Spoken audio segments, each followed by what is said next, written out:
पंजवां, अंतर चिंता नैनी सुखी मूल न उतरै भुख, नानक सच्चे नाम बिन किसे न लथो दुख। इत्थे बंदे दी हालात दर्शाई है कि कई बंदे आम इस्त्री पुरुष बाहरों वेखण नूं खुश नजरी पैंदे ने, पर उन्हां दे मन दे अंदर कोई चिंता, कोई फिकर, कोई दुख टिकिया रहिंदा है। अंदर दुख है लेकिन बाहरों वो सुखी नजरी पै रहे हैं। चाहिदा ते ਇਹ ਸੀ कि बंदा अंदरों भी खुश हुंदा और बाहरों भी खुश हुंदा। असली खुशी तो ਉਹੀ है जो मन करके भी खुश है और तन करके भी खुश है।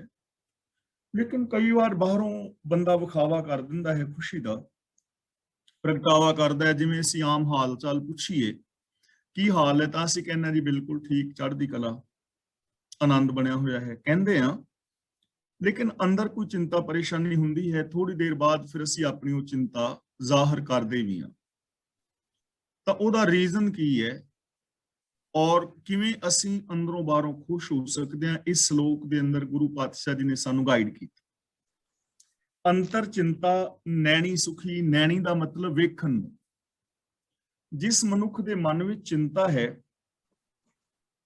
ਵੇਖਣ ਨੂੰ ਬੇਸ਼ੱਕ ਉਹ ਜ਼ਾਹਰਾ ਤੌਰ ਤੇ ਖੁਸ਼ ਨਜ਼ਰੀ ਪੈ ਰਿਹਾ ਹੈ।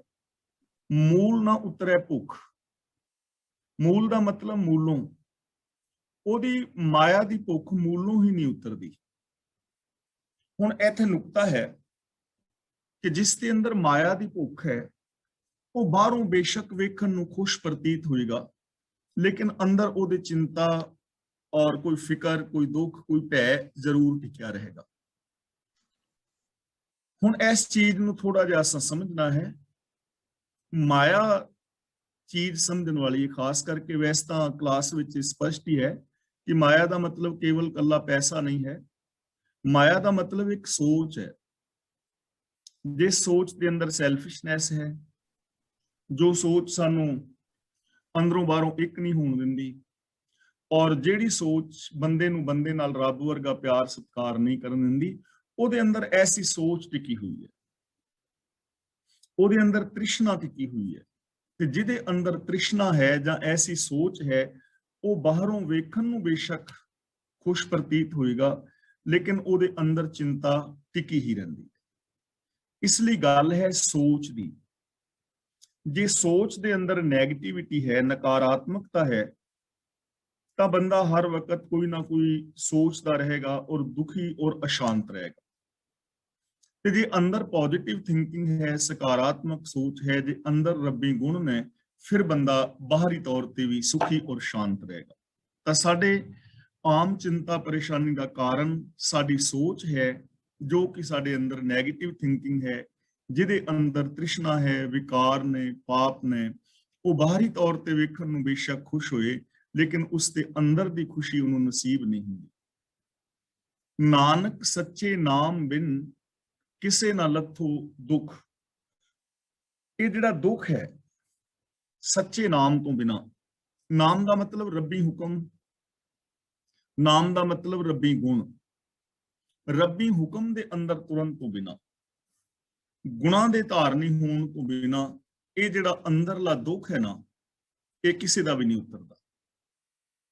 यह जिहड़ा दुख है, अंदरली जिहड़ी चिंता है, दुख है, परेशानी है, ਇਹ ਸੱਚੇ ਨਾਮ ਤੋਂ ਬਿਨਾ, ਰੱਬੀ ਗੁਣਾ ਤੋਂ ਬਿਨਾ ਕਿਸੇ ਦਾ ਵੀ ਨਹੀਂ ਉਤਰਦਾ।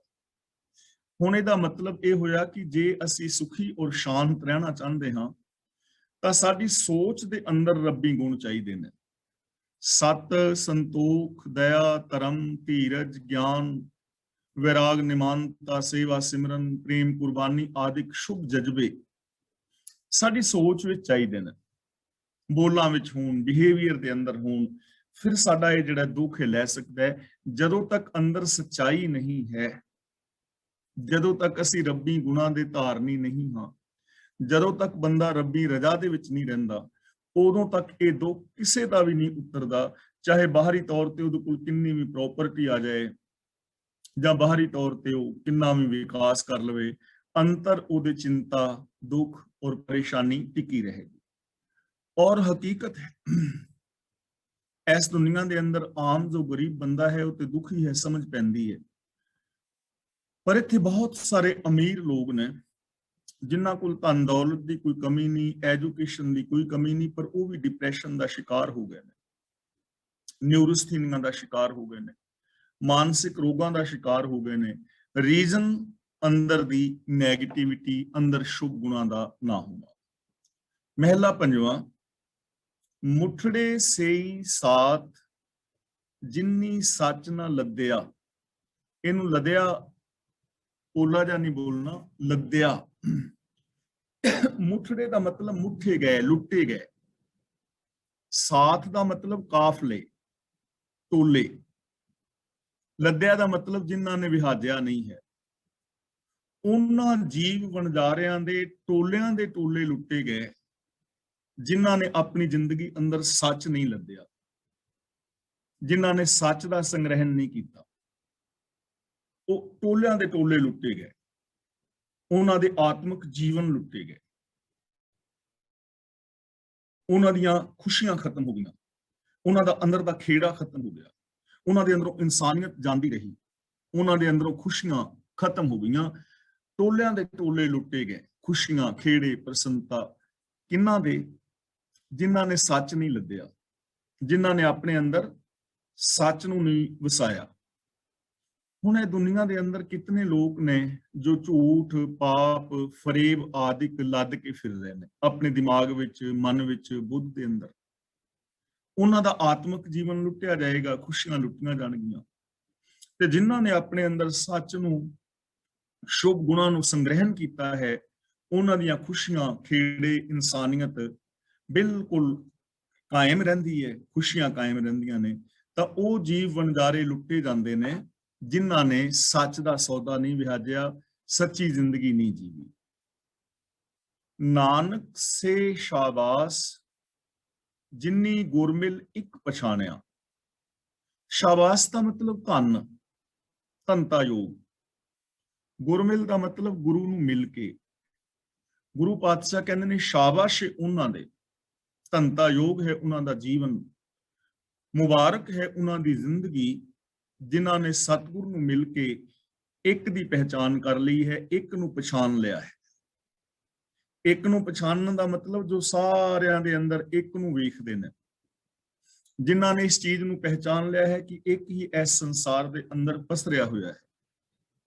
और पछाणन तो भाव जिन्हां ने जान पछाण बना ली उस प्रभु दे गुणां दे नाल, जो अंदरों बाहरों एक हो गए ने। देखो, जिसने एक नूं पछाण लिया कि सारियां दे अंदर रब्बी जोत है, ਤਾਂ ਫਿਰ ਉਹ ਸਾਰਿਆਂ ਦੇ ਨਾਲ ਵਿਹਾਰ ਵੀ ਰੱਬ ਵਰਗਾ ਕਰੇਗਾ, ਪਿਆਰ, ਸਤਿਕਾਰ। ਜਿਨੇ ਇੱਕ ਨੂੰ ਪਛਾਣ ਲਿਆ ਉਹਦੀ ਨਿਸ਼ਾਨੀ ਹੋਏਗੀ ਕਿ ਉਹ ਅੰਦਰੋਂ ਬਾਹਰੋਂ ਇੱਕ ਹੋਏਗਾ, ਮਨ, ਬਚਨ ਔਰ ਕਰਮ ਕਰਕੇ। ਉਹਦਾ ਬਿਹੇਵੀਅਰ ਸਾਰਿਆਂ ਦੇ ਨਾਲ ਇੱਕ ਵਰਗਾ ਹੋਏਗਾ, ਉਹ ਇੱਕ ਦੇ ਨਾਲ ਜੁੜਿਆ ਹੋਇਆ ਹੋਏਗਾ। ਗੁਰੂ ਜੀ ਕਹਿੰਦੇ ਨੇ ਧਨਤਾ ਯੋਗ ਹੈ ਉਹਨਾਂ ਦੀ ਜ਼ਿੰਦਗੀ ਜਿਨ੍ਹਾਂ ਨੇ ਉਸ ਇੱਕ ਨੂੰ ਪਛਾਣ ਲਿਆ ਹੈ। ਗੁਰਦੇਵ ਨੇ ਹੋਰ ਥਾਂ ਵੀ ਬਚਨ ਕੀਤਾ ਹੈ ਨਾ, ਪੜ ਪੜ ਗੱਡੀ ਲੱਦੀਆਂ, पढ़ पढ़ भरिए साथ। इस श्लोक के अंत विच क्या है? नानक लेख है एक गल होर होमे चखना चाक। जो जिंदगी के अंदर लेखे लगनी वो तो सिर्फ एक गल ही है कि असीं सच दे नाल जुड़ जाइए। बाकी जिहड़े कर्मकांड ने वो ते होमे दे वाद विवाद ने। तां जिन्हां ने एक नूं पछाण लिया, एक दे नाल जुड़ गए, अंदरों बाहरों जो एक हो गए, उन्हां दा जीवन धनता योग है। शाबाश है उन्हां दी जिंदगी नूं और मुबारक है उन्हां दा जीवन। उन्हां दे जीवन विच खुशियां खेड़े बने रहंदे ने। पौड़ी जिथे बैसन साध जन सो थान सुहंदा। साध दा मतलब सचियार इंसान। आपां शुरू दे विच विचार कीती सी, मैं थोड़ा तुहानूं फिर ध्यान दवा दियां कि गुरु नानक पातशाह जी ने शब्द वरतिया है सचियार।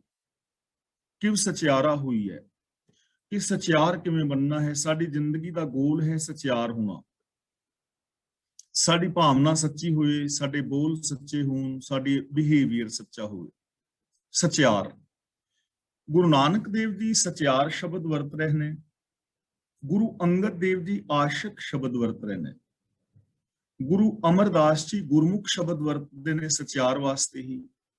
ਗੁਰੂ ਰਾਮਦਾਸ ਜੀ ਸਿੱਖ ਸਿੱਖੜਾ ਗੁਰਸਿੱਖੜਾ ਸ਼ਬਦ ਵਰਤਦੇ ਨੇ ਤੇ ਗੁਰੂ ਅਰਜਨ ਪਾਤਸ਼ਾਹ ਜੀ ਸਾਧ ਸੰਤ ਬ੍ਰਹਮ ਗਿਆਨੀ ਆਦਿਕ ਸ਼ਬਦ ਵਰਤਦੇ ਨੇ ਸਚਿਆਰ ਵਾਸਤੇ। ਗੁਰੂ ਤੇਗ ਬਹਾਦਰ ਜੀ ਜਨ ਸ਼ਬਦ ਵਰਤ ਰਹੇ ਨੇ। ਤਾਂ ਇਹਨਾਂ ਸਾਰਿਆਂ ਸ਼ਬਦਾਂ ਦਾ ਮੀਨਿੰਗ ਹੈ ਸਚਿਆਰ। ਕਿਤੇ ਇਹ ਸ਼ਬਦ ਗੁਰੂ ਵਾਸਤੇ ਵੀ ਆਏ ਨੇ, ਕਿਤੇ ਸੰਤ ਸ਼ਬਦ ਰੱਬ ਵਾਸਤੇ ਵੀ ਆਇਆ ਹੈ। ਇਹ ਆਪਾਂ ਵਿਚਾਰ ਕਰ ਚੁੱਕੇ ਹਾਂ। ਇੱਥੇ ਸਾਧ ਦਾ ਮਤਲਬ ਹੈ ਸਚਿਆਰ, ਜੋ ਮਨ ਬਚਨ ਕਰਮ ਕਰਕੇ ਸੱਚਾ ਹੈ, ਜਿਨੇ ਗੁਰੂ ਨੂੰ ਮਿਲ ਕੇ ਇੱਕ ਨੂੰ ਪਛਾਣ ਲਿਆ ਹੈ, ਉਹਦੀ ਗੱਲ ਹੋ ਰਹੀ ਹੈ।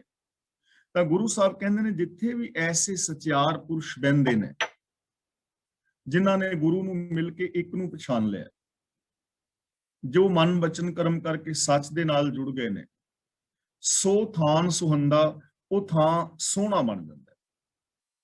ਉਹ ਥਾਂ ਸੋਹਣਾ ਬਣ ਜਾਂਦਾ ਹੈ ਜਿੱਥੇ ਐਸੇ ਸਚਿਆਰ ਪੁਰਸ਼ ਬਹਿੰਦੇ ਨੇ, ਕਿਉਂਕਿ ਉਹ ਜਿੱਥੇ ਵੀ ਬਹਿਣਗੇ ਉੱਥੇ ਉਹ ਸੱਚ ਦੀ ਗੱਲ ਕਰਨਗੇ, ਉਹ ਥਾਂ ਸੁਹਾਵਣਾ ਹੋ ਜਾਏਗਾ। ਤੇ ਜਿੱਥੇ ਚੋਰ ਬਹਿਣਗੇ, 2 ਨੰਬਰ ਦੇ ਧੰਦੇ ਕਰਨ ਵਾਲੇ ਬਹਿਣਗੇ, ਕਿਉਂਕਿ ਉਹਨਾਂ ਨੇ ਉੱਥੇ ਵਿਚਾਰ ਹੀ ਮਾੜੀ ਕਰਨੀ ਹੈ, ਇਸ ਕਰਕੇ ਉਹ ਜਗ੍ਹਾ ਵੀ ਮਾੜੀ ਹੋ ਜਾਏਗੀ। ਜਿਹੜਾ ਉੱਥੇ ਜਾਏਗਾ ਉਹ ਲੁੱਟਿਆ ਜਾਏਗਾ। ਜਿੱਥੇ ਬੈਠ ਕੇ ਗੁਰੂ ਦੀ ਵਿਚਾਰ ਕਰੋਗੇ, ਉਹ ਥਾਂ ਵੀ ਸੁਹਾਵਣਾ ਹੋ ਜਾਏਗਾ।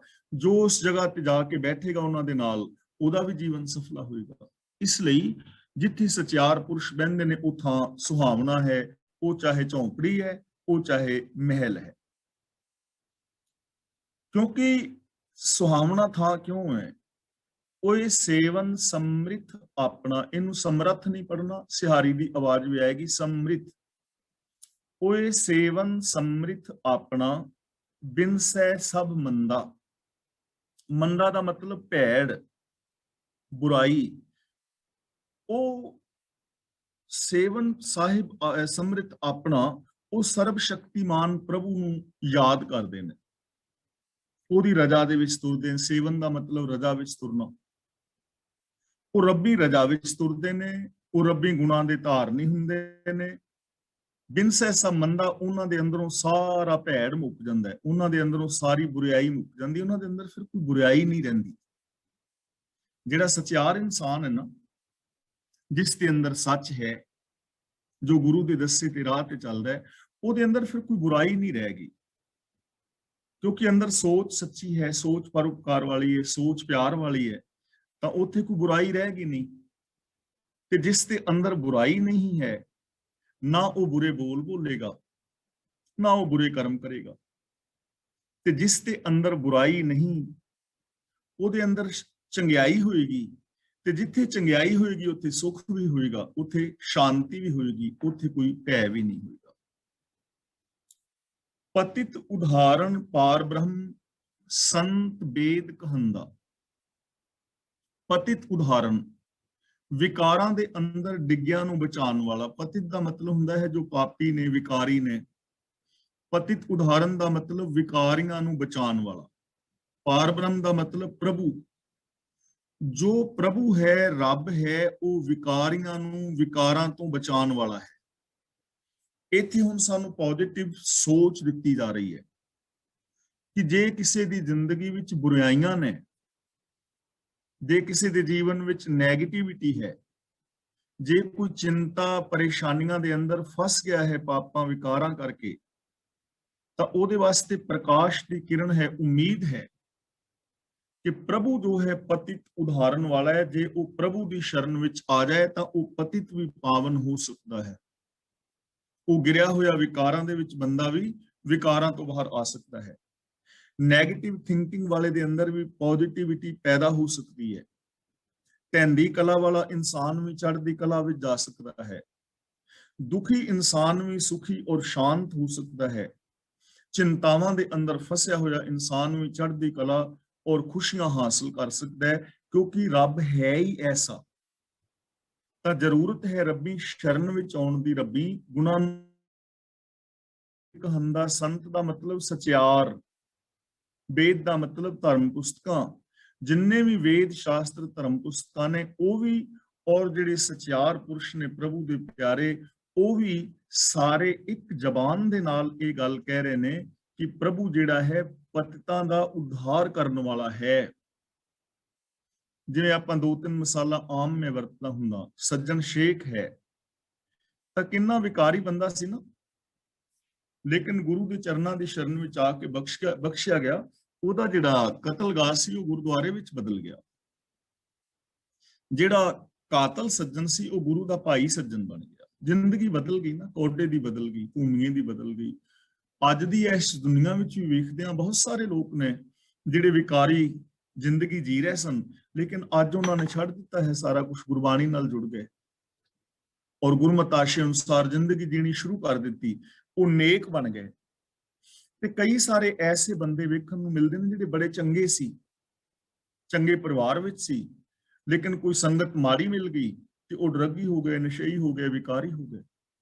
ਇਹ ਤਾਂ ਸੋਚ ਹੈ ਨਾ ਕਿ ਕੋਈ ਕਿੱਧਰ ਜਾਂਦਾ ਹੈ। ਤਾਂ ਪ੍ਰਭੂ ਜਿਹੜਾ ਹੈ ਉਹ ਪਤਤਾਂ ਨੂੰ ਉਧਾਰਨ ਵਾਲਾ ਹੈ, ਬਚਾਉਣ ਵਾਲਾ ਹੈ। ਇਸ ਲਈ ਸਾਡੀ ਜ਼ਿੰਦਗੀ ਵਿੱਚ ਸੰਭਾਵਨਾ ਹੈ ਕਿ ਜੇ ਕਿਤੇ ਸਾਡੇ ਵਿੱਚ ਦੋਸ਼ ਨੇ, ਵਿਕਾਰ ਔਰ ਚਿੰਤਾਵਾਂ ਨੇ, ਜੇ ਅਸੀਂ ਰੱਬੀ ਗੁਣਾਂ ਦੇ ਨਾਲ ਜੁੜੀਏ ਤਾਂ ਸਾਡਾ ਵੀ ਪਾਰ ਉਤਾਰਾ ਹੋ ਸਕਦਾ ਹੈ। ਭਗਤ ਵਛਲ ਤੇਰਾ ਬਿਰਧ ਹੈ, ਜੁਗ ਜੁਗ ਵਰਤਨ ਦਾ। ਭਗਤ ਵਛਲ ਦਾ ਮਤਲਬ ਜਿਹਨੂੰ ਭਗਤੀ ਪਿਆਰੀ ਲੱਗਦੀ ਹੈ। ਵਛਲ ਦਾ ਮਤਲਬ ਹੁੰਦਾ ਹੈ ਪਿਆਰ ਕਰਨ ਵਾਲਾ। ਭਗਤ ਵਛਲ, ਭਗਤੀ ਨੂੰ ਪਿਆਰ ਕਰਨ ਵਾਲਾ, ਜਿਹਨੂੰ ਭਗਤੀ ਪਿਆਰੀ ਲੱਗਦੀ ਹੈ। ਬਿਰਧ ਦਾ ਮਤਲਬ ਸੁਭਾਅ, ਮੁੱਢ ਕਦੀਮਾ ਦਾ ਸੁਭਾਅ। ਜੁਗ ਜੁਗ ਵਰਤੰਦਾ ਦਾ ਮਤਲਬ ਹਰ ਯੁੱਗ ਦੇ ਅੰਦਰ ਕਾਇਮ ਹੈ। ਵਰਤੰਦਾ ਦਾ ਮਤਲਬ ਵਰਤ ਰਿਹਾ ਹੈ, ਕਾਇਮ ਹੈ, ਹਰ ਸਮੇਂ ਇਹ ਕਾਇਮ ਹੈ। ਕੀ ਕਾਇਮ ਹੈ? ਰੱਬ ਦਾ ਸੁਭਾਅ ਕੀ ਹੈ? ਭਗਤ ਵਛਲ, ਭਗਤੀ ਨੂੰ ਪਿਆਰ ਕਰਨ ਵਾਲਾ। ਭਗਤੀ ਨੂੰ ਪਿਆਰ ਕਰਨ ਵਾਲਾ ਇਹ ਮੁੱਢ ਕਦੀਮਾ ਦਾ ਤੇਰਾ ਸੁਭਾਅ ਹੈ। ਇਹ ਤੇਰਾ ਸੁਭਾਅ ਸਦਾ ਹੀ ਕਾਇਮ ਰਹਿੰਦਾ ਹੈ। ਹੁਣ ਇੱਥੇ ਜੇ ਹੁੰਦਾ ਨਾ ਭਗਤ ਦਾ ਤੱਤਾ ਮੁਕਤਾ, ਫਿਰ ਹੁਣ ਅਸੀਂ ਭਗਤਾਂ ਨੂੰ ਪਿਆਰ ਕਰਨ ਵਾਲਾ। ਇੱਥੇ ਤੱਤੇ ਨਾਲ ਸਿਹਾਰੀ ਹੈ, ਜਿਹਦਾ ਮਤਲਬ ਭਗਤੀ ਨਾਲ ਪਿਆਰ ਕਰਨ ਵਾਲਾ। ਤੇ ਭਗਤੀ ਦਾ ਮਤਲਬ ਮਾਲਾ ਫੇਰਨੀ ਨਹੀਂ ਹੈ। ਭਗਤੀ ਦਾ ਮਤਲਬ ਦੁਨੀਆ ਨੂੰ ਛੱਡ ਜਾਣਾ ਨਹੀਂ ਹੈ। ਭਗਤੀ ਦਾ ਮਤਲਬ ਹੈ ਰੱਬੀ ਰਜ਼ਾ ਦੇ ਵਿੱਚ ਤੁਰਨਾ। ਭਗਤੀ ਦਾ ਮਤਲਬ ਹੈ ਰੱਬੀ ਗੁਣਾਂ ਦੇ ਧਾਰਨੀ ਹੋਣਾ। ਸਭ ਗੁਣ ਤੇਰੇ, ਮੈਂ ਨਾ ਹੀ ਕੋਏ, ਵਿਣ ਗੁਣ ਕੀਤੇ ਭਗਤ ਨਾ ਹੋਏ। ਤਾਂ ਇਹਦਾ ਮਤਲਬ ਕਿ ਤੇਰਾ ਜੁਗਾਂ ਜੁਗਾਂ ਤੋਂ ਹਰ ਸਮੇਂ ਇਹ ਸੁਭਾਅ ਕਾਇਮ ਹੈ ਕਿ ਤੂੰ ਗੁਣਾਂ ਦੇ ਨਾਲ ਪਿਆਰ ਕਰਨ ਵਾਲਾ ਹੈ। ਤਾਂ ਇਹਦਾ ਮਤਲਬ ਜੇ ਅਸੀਂ ਰੱਬ ਦਾ ਪਿਆਰ ਪਾਣਾ ਚਾਹੁੰਦੇ ਹਾਂ ਤੇ ਸਾਨੂੰ ਕੀ ਕਰਨਾ ਚਾਹੀਦਾ ਹੈ?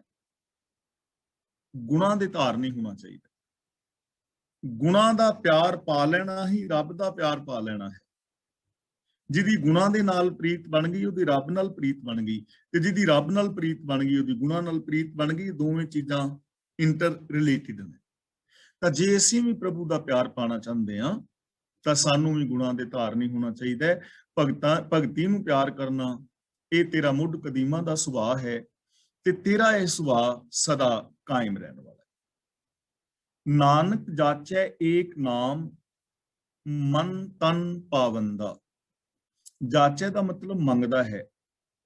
ਮਨ ਦਾ ਮਤਲਬ ਮਨ ਵਿੱਚ, ਤਨ ਦਾ ਮਤਲਬ ਤਨ ਵਿੱਚ, ਪਾਵੰਦਾ ਦਾ ਮਤਲਬ ਭਾਉਂਦਾ ਹੈ, ਪਿਆਰਾ ਲੱਗਦਾ ਹੈ। ਨਾਨਕ ਜਾਚੈ ਏਕ ਨਾਮ। ਹੁਣ ਇੱਥੇ ਨਾਨਕ ਦੇ ਕੱਕੇ ਥੱਲੇ ਔਂਕੜ ਹੈ ਤਾਂ ਕਰਤਾ ਕਾਰਕ ਇੱਕ ਵਚਨ ਦੀ ਗੱਲ ਹੈ। ਇੱਥੇ ਗੁਰੂ ਸਾਹਿਬ ਜੀ ਆਪਣੇ ਵਾਸਤੇ ਕਹਿ ਰਹੇ ਨੇ ਕਿ ਨਾਨਕ ਤੇਰਾ ਨਾਮ ਹੀ ਮੰਗਦਾ ਹੈ। ਨਾਮ ਦਾ ਮਤਲਬ ਹੁਕਮ, ਕਿ ਨਾਨਕ ਦੀ ਇਹੀ ਚਾਹਤ ਹੈ ਕਿ ਮੈਂ ਤੇਰੇ ਹੁਕਮ ਅਨੁਸਾਰ ਜ਼ਿੰਦਗੀ ਜੀਵਾਂ। ਮਨ ਤਨ ਭਾਵੰਦਾ, ਤੇ ਮਨ ਵਿੱਚ ਵੀ ਔਰ ਤਨ ਵਿੱਚ ਵੀ ਤੇਰਾ ਹੁਕਮ ਹੀ ਪਿਆਰਾ ਲੱਗਦਾ ਹੈ ਔਰ ਤੇਰੇ ਹੁਕਮ ਦੀ ਹੀ ਨਾਨਕ ਦਾਤ ਮੰਗਦਾ ਹੈ। ਤਾਂ ਗੁਰੂ ਸਾਹਿਬ ਜੀ ਕਹਿ ਰਹੇ ਨੇ, ਹੇ ਪ੍ਰਭੂ ਮੇਰੇ ਮਨ ਵਿੱਚ ਵੀ ਤਨ ਵਿੱਚ ਵੀ, ਯਾਨੀ ਮਨ ਕਰਕੇ ਤਨ ਕਰਕੇ ਮੈਨੂੰ ਤੇਰਾ ਹੁਕਮ ਪਿਆਰਾ ਲੱਗਦਾ ਹੈ ਔਰ ਤੇਰੇ ਹੁਕਮ ਦੀ ਹੀ ਮੈਂ ਦਾਤ ਮੰਗਦਾ ਕਿ ਮੈਂ ਤੇਰੇ ਹੁਕਮ ਔਰ ਰਜ਼ਾ ਦੇ ਅੰਦਰ ਤੁਰ ਸਕਾਂ। ਕਿਉਂਕਿ ਜੋ ਰਜ਼ਾ ਔਰ ਹੁਕਮ ਵਿੱਚ ਤੁਰਦਾ ਹੈ ਉਹ ਖਜ਼ਾਨੇ ਵਿੱਚ ਪੈ ਜਾਂਦਾ ਹੈ। ਹੁਕਮ ਰਜ਼ਾਈ ਜੋ ਚੱਲੇ ਸੋ ਪਵੇ ਖਜ਼ਾਨਾ। ਤਾਂ ਰਜ਼ਾ ਭਾਣੇ ਦੇ ਅੰਦਰ ਤੁਰਨਾ ਜੀਵਨ ਨੂੰ ਸਫਲ ਕਰਨ ਦਾ ਇੱਕੋ ਇੱਕ ਸਾਧਨ ਹੈ ਔਰ ਸਾਨੂੰ ਵੀ ਇਸ ਚੀਜ਼ ਦੇ ਨਾਲ ਪਿਆਰ ਬਣਾਉਣਾ ਚਾਹੀਦਾ ਹੈ ਕਿ ਅਸੀਂ ਵੀ ਗੁਰੂ ਦੀ ਰਜ਼ਾ ਔਰ ਭਾਣੇ ਦੇ ਅੰਦਰ ਚੱਲ ਸਕੀਏ। ਸ਼ਲੋਕ ਮਹਿਲਾ ਪੰਜਵਾਂ। ਚਿੜੀ ਚੁਹਕੀ ਪਹੁ ਫੁੱਟੀ, ਵਗਨ ਬਹੁਤ ਤਰੰਗ। ਹੁਣ ਇੱਕ ਨਾ ਸੀਨ ਲਿਆਓ ਆਪਣੇ ਸਾਹਮਣੇ ਕਿ ਮਾनो ਸਮੁੰਦਰ ਦਾ ਕਿਨਾਰਾ ਹੈ ਔਰ ਸਮੁੰਦਰ ਦੇ ਕਿਨਾਰੇ ਬੜੀਆਂ ਲਹਿਰਾਂ ਸਮੁੰਦਰ ਦੀਆਂ ਉੱਠ ਰਹੀਆਂ ਨੇ। ਬਹੁਤ ਫੁਟਾਲੇ ਦਾ ਸਮਾਂ ਹੈ ਔਰ ਉਥੇ ਕੋਈ ਚਿੜੀ ਚੂਕ ਰਹੀ ਹੈ, ਕੋਈ ਪੰਛੀ ਬੋਲ ਰਿਹਾ ਹੈ। ਕਿੰਨਾ ਸੁਹਾਵਣਾ ਐਸਾ ਮੌਸਮ ਹੋਏਗਾ ਕਿ ਜਦੋਂ ਪੌ ਫੁਟਾਲਾ ਹੋਣ ਵਾਲਾ ਹੋਵੇ, ਥੋੜੀ ਥੋੜੀ ਸੂਰਜ ਦੀ ਲਾਲੀ ਆਕਾਸ਼ ਦੇ ਅੰਦਰ ਪੌ ਫੁਟਾਲਾ ਹੋਣ ਵਾਲਾ ਹੋਵੇ, ਕਿੰਨਾ ਸੋਹਣਾ ਆਕਾਸ਼ ਹੁੰਦਾ ਹੈ ਔਰ ਸਮੁੰਦਰ ਦੀਆਂ ਲਹਿਰਾਂ ਉੱਠ ਰਹੀਆਂ ਹੋਣ ਤੇ ਉੱਥੇ ਕੋਈ ਚਿੜੀ ਚੂਕਦੀ ਹੋਵੇ, ਕੋਈ ਕੋਇਲ ਵਗੈਰਾ ਬੋਲਦੀ ਹੋਵੇ, ਤਾਂ ਕਿੰਨਾ ਉਹ ਸੁਹਾਵਣਾ ਮੌਸਮ ਹੁੰਦਾ ਹੈ। ਗੁਰੂ ਪਾਤਸ਼ਾਹ ਜੀ ਹੁਣ ਇਹ ਚੀਜ਼ ਨੂੰ ਸਾਹਮਣੇ ਰੱਖ ਕੇ ਸਾਨੂੰ ਬੜੇ ਪਿਆਰ ਦੇ ਨਾਲ ਸਮਝਾ ਰਹੇ ਨੇ ਕਿ ਜਦੋਂ ਪੌ ਫੁਟਾਲਾ ਹੁੰਦਾ ਹੈ, ਚਿੜੀ ਚੂਕਦੀ ਹੈ, ਸਮੁੰਦਰ ਦੇ ਕਿਨਾਰੇ ਬਹੁਤ ਸਾਰੀਆਂ ਲਹਿਰਾਂ ਉੱਠ ਰਹੀਆਂ ਨੇ, ਜਿਹੜਾ ਐਸਾ ਸੁਹਾਵਣਾ ਮੌਸਮ ਹੈ ਜਾਂ ਐਸਾ ਸੁਹਾਵਣਾ ਸੀਨ ਹੈ, ਅਚਰਜ ਰੂਪ ਸੰਤਨ ਰਚੇ ਨਾਨਕ ਨਾਮਹਿ ਰੰਗ। ਜਿਵੇਂ ਉਹ ਸੀਨ ਬੜਾ ਸੁਹਾਵਣਾ ਲੱਗਦਾ ਹੈ ਨਾ, ਐਵੇਂ ਸੰਤਨ ਦਾ ਮਤਲਬ ਜੋ ਸਚਿਆਰ ਪੁਰਸ਼ ਨੇ, ਜਿਨ੍ਹਾਂ ਦਾ ਨਾਮਹਿ ਰੰਗ ਦਾ ਮਤਲਬ ਜਿਨ੍ਹਾਂ ਦਾ ਸੱਚ ਦੇ ਨਾਲ, ਰੱਬੀ ਹੁਕਮ ਦੇ ਨਾਲ ਪਿਆਰ ਹੈ, ਉਹਨਾਂ ਨੇ ਵੀ ਅਸ਼ਚਰਜ ਰੂਪ ਰਚੇ ਹੁੰਦੇ ਨੇ। ਭਾਵ ਉਹਨਾਂ ਦਾ ਵੀ ਰੂਪ ਅਸ਼ਚਰਜ ਹੁੰਦਾ ਹੈ, ਉਹਨਾਂ ਦਾ ਵੀ ਜੀਵਨ ਅਸ਼ਚਰਜ ਹੁੰਦਾ ਹੈ। ਉਹਨਾਂ ਦੇ ਜੀਵਨ ਦੇ ਅੰਦਰ ਵੀ ਪੌ ਫੁਟਾਲੇ ਵਰਗਾ ਚਾਨਣਾ ਹੈ, ਉਹਨਾਂ ਦੇ ਅੰਦਰ ਵੀ ਸ਼ੁਭ ਗੁਣਾਂ ਦੀਆਂ ਲਹਿਰਾਂ ਉੱਠ ਰਹੀਆਂ ਨੇ ਔਰ ਉਹਨਾਂ ਦੇ ਅੰਦਰ ਵੀ ਮਿੱਠੀ ਮਿੱਠੀ ਜਿਹੜੀ ਧੁਨ ਹੈ ਰੱਬੀ ਗੁਣਾਂ ਦੀ, ਪਿਆਰ ਦੀ, ਉਹ ਗੂੰਜ ਰਹੀ ਹੈ। ਜਦੋਂ ਉਹ ਬੋਲਦੇ ਨੇ, ਉਹ ਮਿੱਠਾ ਬੋਲ ਬੋਲਦੇ ਨੇ। ਉਹਨਾਂ ਦੇ ਜੀਵਨ ਦੇ ਅੰਦਰ ਗਿਆਨ ਦਾ ਪ੍ਰਕਾਸ਼ ਹੁੰਦਾ ਹੈ ਔਰ ਉਹਨਾਂ ਦੇ ਜੀਵਨ ਦੇ ਅੰਦਰ ਸੋਹਣੀਆਂ ਸੋਹਣੀਆਂ ਲਹਿਰਾਂ ਸ਼ੁਭ ਗੁਣਾਂ ਦੀਆਂ ਉੱਠ ਰਹੀਆਂ ਹੁੰਦੀਆਂ ਨੇ। ਉਹ ਸੀਨ ਦੇ ਨਾਲ ਹੀ ਇਸ ਨੂੰ ਹੀ ਮਿਲਾ ਰਹੇ ਨੇ। ਯਾਨੀ ਅਸੀਂ ਆਪਣੇ ਜੀਵਨ ਨੂੰ ਐਸਾ ਸੋਹਣਾ ਬਣਾਉਣਾ ਹੈ, ਸਮੁੰਦਰ ਵਰਗੇ ਅਸੀਂ ਗਹਿਰੇ ਗੁਣਾਂ ਦਾ ਸਾਗਰ ਅਸੀਂ ਹੋ ਸਕਦੇ ਹਾਂ।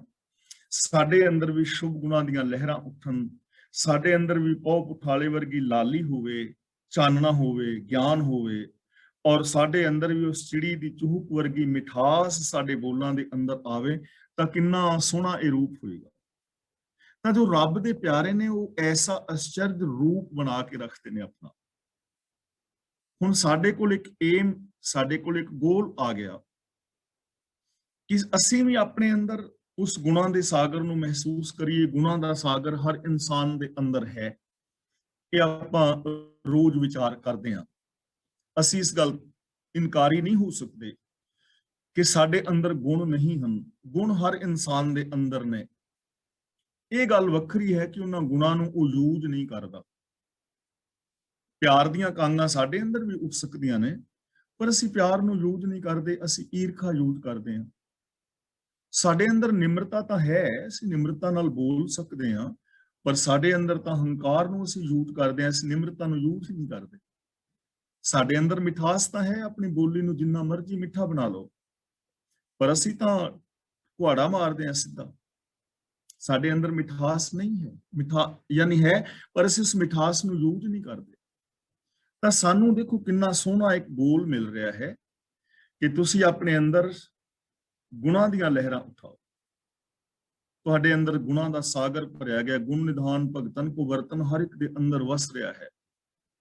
ਆਪਣੇ ਅੰਦਰ ਗੁਰੂ ਗਿਆਨ ਦਾ ਸੂਰਜ ਚੜਾਓ, ਗਿਆਨ ਦੇ ਚਾਨਣੇ ਵਿੱਚ ਜੀਵੋ ਔਰ ਜੋ ਅੰਮ੍ਰਿਤ ਵੇਲੇ, ਸਵੇਰ ਵੇਲੇ ਚਿੜੀ ਦੀ ਚੂਕ ਹੈ ਮਿੱਠੀ, ਆਪਣੇ ਬੋਲਾਂ ਦੇ ਅੰਦਰ ਮਿਠਾਸ ਪੈਦਾ ਕਰੋ। ਤੁਹਾਡਾ ਵੀ ਅਸ਼ਚਰਜ ਰੂਪ ਬਣ ਜਾਏਗਾ। ਪ੍ਰਭੂ ਦੇ ਪਿਆਰਿਆਂ ਦਾ ਐਸਾ ਅਸ਼ਚਰਜ ਰੂਪ ਹੁੰਦਾ ਹੈ, ਉਹ ਐਸਾ ਅਸ਼ਚਰਜ ਸਰੂਪ ਲੈ ਕੇ ਆਪਣੀ ਜ਼ਿੰਦਗੀ ਜੀਂਦੇ ਨੇ। ਹੁਣ ਦੇਖੋ, ਜੇ ਅਸੀਂ ਇਸ ਚੀਜ਼ ਨੂੰ ਯੂਜ਼ ਕਰੀਏ ਆਪਣੇ ਘਰ ਪਰਿਵਾਰ ਵਿੱਚ, ਤਾਂ ਸਾਡੇ ਘਰ ਪਰਿਵਾਰ ਕਿਵੇਂ ਸਵਰਗ ਹੋ ਸਕਦੇ ਨੇ? ਬੜੀ ਆਸਾਨੀ ਦੇ ਨਾਲ। ਲੇਕਿਨ ਬੰਦਾ ਇਸ ਪਾਸੇ ਸੋਚਦਾ ਹੀ ਨਹੀਂ। ਉਹਦਾ ਰੀਜ਼ਨ ਇਹ ਹੈ ਕਿ ਸਾਨੂੰ ਚਾਰ ਚੁਫੇਰੋਂ ਨੈਗੇਟਿਵ ਵਿਚਾਰ ਸੁਣਨ ਵਾਸਤੇ ਮਿਲਦੇ ਨੇ। ਚਾਹੇ ਸਾਡੇ ਪਰਿਵਾਰ ਨੇ ਜਾਂ ਰੇਡੀਓ ਹੈ, ਅਖਬਾਰ ਨੇ, ਟੈਲੀਵਿਜ਼ਨ ਨੇ, ਬਹੁਤਾਤ ਗਿਣਤੀ ਨੈਗੇਟਿਵਿਟੀ ਦੀ ਸਾਡੇ ਕੰਨਾਂ ਵਿੱਚ ਪੈ ਰਹੀ ਹੈ ਤੇ ਅਸੀਂ ਉਸੇ ਤਰ੍ਹਾਂ ਦੇ ਬਣਦੇ ਚਲੇ ਜਾਂਦੇ ਹਾਂ। ਜੇ ਅਸੀਂ ਗੁਰਬਾਣੀ ਨੂੰ ਆਪ ਪੜ੍ਹੀਏ, ਗੁਰਬਾਣੀ ਨੂੰ ਆਪ ਸਮਝੀਏ ਔਰ ਇੱਕ ਗੋਲ ਬਣਾ ਲਈਏ ਕਿ ਅਸੀਂ ਗੁਰਬਾਣੀ ਮੁਤਾਬਕ ਜ਼ਿੰਦਗੀ ਜੀਣੀ ਹੈ, ਤਾਂ ਸਾਡਾ ਜੀਵਨ ਹਰ ਇਨਸਾਨ ਦਾ ਸੁਖਾਲਾ ਹੋ ਸਕਦਾ ਹੈ। ਮਹਿਲਾ ਪੰਜਵਾਂ, ਘਰ ਮੰਦਰ ਖੁਸ਼ੀਆਂ ਤਹੀਂ ਜਹ ਤੂੰ ਆਵਹਿ ਚਿਤ। ਇਹਨੂੰ ਖੁਸ਼ੀਆਂ ਨਹੀਂ ਪੜਨਾ ਜਿਵੇਂ ਖੁਸ਼ੀਆਂ ਲਿਖਿਆ ਹੈ, ਸੱਸੇ ਦੇ ਪੈਰ ਥੱਲੇ ਬਿੰਦੀ ਲਾਵਾਂਗੇ ਔਰ ਐੜੇ ਦੇ ਕੰਨੇ ਨਾਲ ਵੀ ਖੁਸ਼ੀਆਂ। ਤਹੀ ਨਹੀਂ, ਤਹੀਂ, ਤਹੀਂ ਦਾ ਮਤਲਬ ਉੱਥੇ। ਜਹ ਤੂੰ ਆਵਹਿ ਚਿਤ, ਚਿਤ ਦਾ ਮਤਲਬ ਚਿੱਤ ਵਿੱਚ। ਤਹੀਂ ਘਰ ਮੰਦਰ, ਉਹਨਾਂ ਘਰਾਂ ਮਕਾਨਾਂ ਵਿੱਚ, ਉਹਨਾਂ ਘਰਾਂ ਮਕਾਨਾਂ ਦੇ ਵਿੱਚ ਅਸਲੀ ਖੁਸ਼ੀਆਂ ਨੇ। ਜਹ ਤੂੰ ਆਵੇਂ ਚਿਤ, ਜਿੱਥੇ ਪ੍ਰਭੂ ਤੂੰ ਯਾਦ ਵਿੱਚ ਆਉਂਦਾ ਹੈ, ਯਾਨੀ ਜਿਨ੍ਹਾਂ ਲੋਕਾਂ ਦੀ ਯਾਦ ਵਿੱਚ ਤੂੰ ਹੈ, ਉਹਨਾਂ ਘਰਾਂ ਮੰਦਰਾਂ, ਮੰਦਰਾਂ ਦਾ ਮਤਲਬ ਮਕਾਨਾਂ, ਉਹਨਾਂ ਘਰਾਂ ਪਰਿਵਾਰਾਂ ਮਕਾਨਾਂ ਦੇ ਵਿੱਚ ਖੁਸ਼ੀਆਂ ਨੇ। ਜਿਨ੍ਹਾਂ ਘਰਾਂ ਮੰਦਰਾਂ ਦੇ ਵਿੱਚ ਰਹਿਣ ਵਾਲੇ ਲੋਕਾਂ ਦੇ ਮਨ ਦੇ ਅੰਦਰ ਤੂੰ ਚਿੱਤ ਵਿੱਚ, ਚੇਤੇ ਦੇ ਵਿੱਚ ਵਸਦਾ ਹੈ। ਕਿੱਥੇ ਨੇ ਖੁਸ਼ੀਆਂ ਜੀ? ਉਹਨਾਂ ਘਰਾਂ ਮਕਾਨਾਂ ਵਿੱਚ, ਜਿਨ੍ਹਾਂ ਘਰਾਂ ਵਿੱਚ ਮਕਾਨਾਂ ਵਿੱਚ ਵਸਣ ਵਾਲੇ ਇਸਤਰੀ ਪੁਰਸ਼ ਬੱਚੀਆਂ ਬੱਚਿਆਂ ਦੇ ਮਨ ਦੇ ਅੰਦਰ ਰੱਬ ਚੇਤੇ ਹੈ, ਜਿਨ੍ਹਾਂ ਦੇ ਚੇਤੇ ਵਿੱਚ ਰੱਬੀ ਗੁਣ ਨੇ। ਚੇਤੇ ਦਾ ਮਤਲਬ ਸੋਚ, ਜਿਨ੍ਹਾਂ ਦੀ ਸੋਚ ਦੇ ਵਿੱਚ ਰੱਬੀ ਗੁਣ ਨੇ, ਉੱਥੇ ਖੁਸ਼ੀਆਂ ਹੀ ਖੁਸ਼ੀਆਂ ਨੇ। ਔਰ ਹਕੀਕਤ ਹੈ ਇਸ ਗੱਲ ਨੂੰ, ਹੁਣ ਜੇ ਅਸੀਂ ਨਿਰਪੱਖ ਹੋ ਕੇ ਸੋਚੀਏ, ਵਿਚਾਰੀਏ, ਤਾਂ ਗੱਲ ਤਾਂ ਬਿਲਕੁਲ ਸਪਸ਼ਟ ਹੈ। ਆਪਾਂ ਚੌਗਿਰਦੇ ਵੱਲ ਵੇਖੀਏ ਕਿ ਜਿਨ੍ਹਾਂ ਘਰਾਂ ਦੇ ਵਿੱਚ ਸ਼ੁਭ ਗੁਣ ਨੇ, ਚਾਹੇ ਉਹ ਬੱਚੀਆਂ ਬੱਚੇ ਨੇ, ਪਤੀ ਪਤਨੀ ਨੇ, ਮਾਂ-ਬਾਪ ਨੇ, ਜਿਹੜੇ ਗੁਣਾਂ ਵਾਲੀ ਬੋਲੀ ਬੋਲਦੇ ਨੇ, ਗੁਣਾਂ ਵਾਲੀ ਸੋਚ ਹੈ, ਗੁਣਾਂ ਵਾਲਾ ਵਿਹਾਰ ਹੈ, ਉੱਥੇ ਉਹ ਲੋਕ ਖੁਸ਼ ਨੇ। ਚਾਹੇ ਉਹ ਝੌਂਪੜੀਆਂ ਵਿੱਚ ਨੇ ਜਾਂ ਉਹ ਮਹਿਲਾਂ ਵਿੱਚ ਨੇ, ਉਹ ਖੁਸ਼ ਨੇ।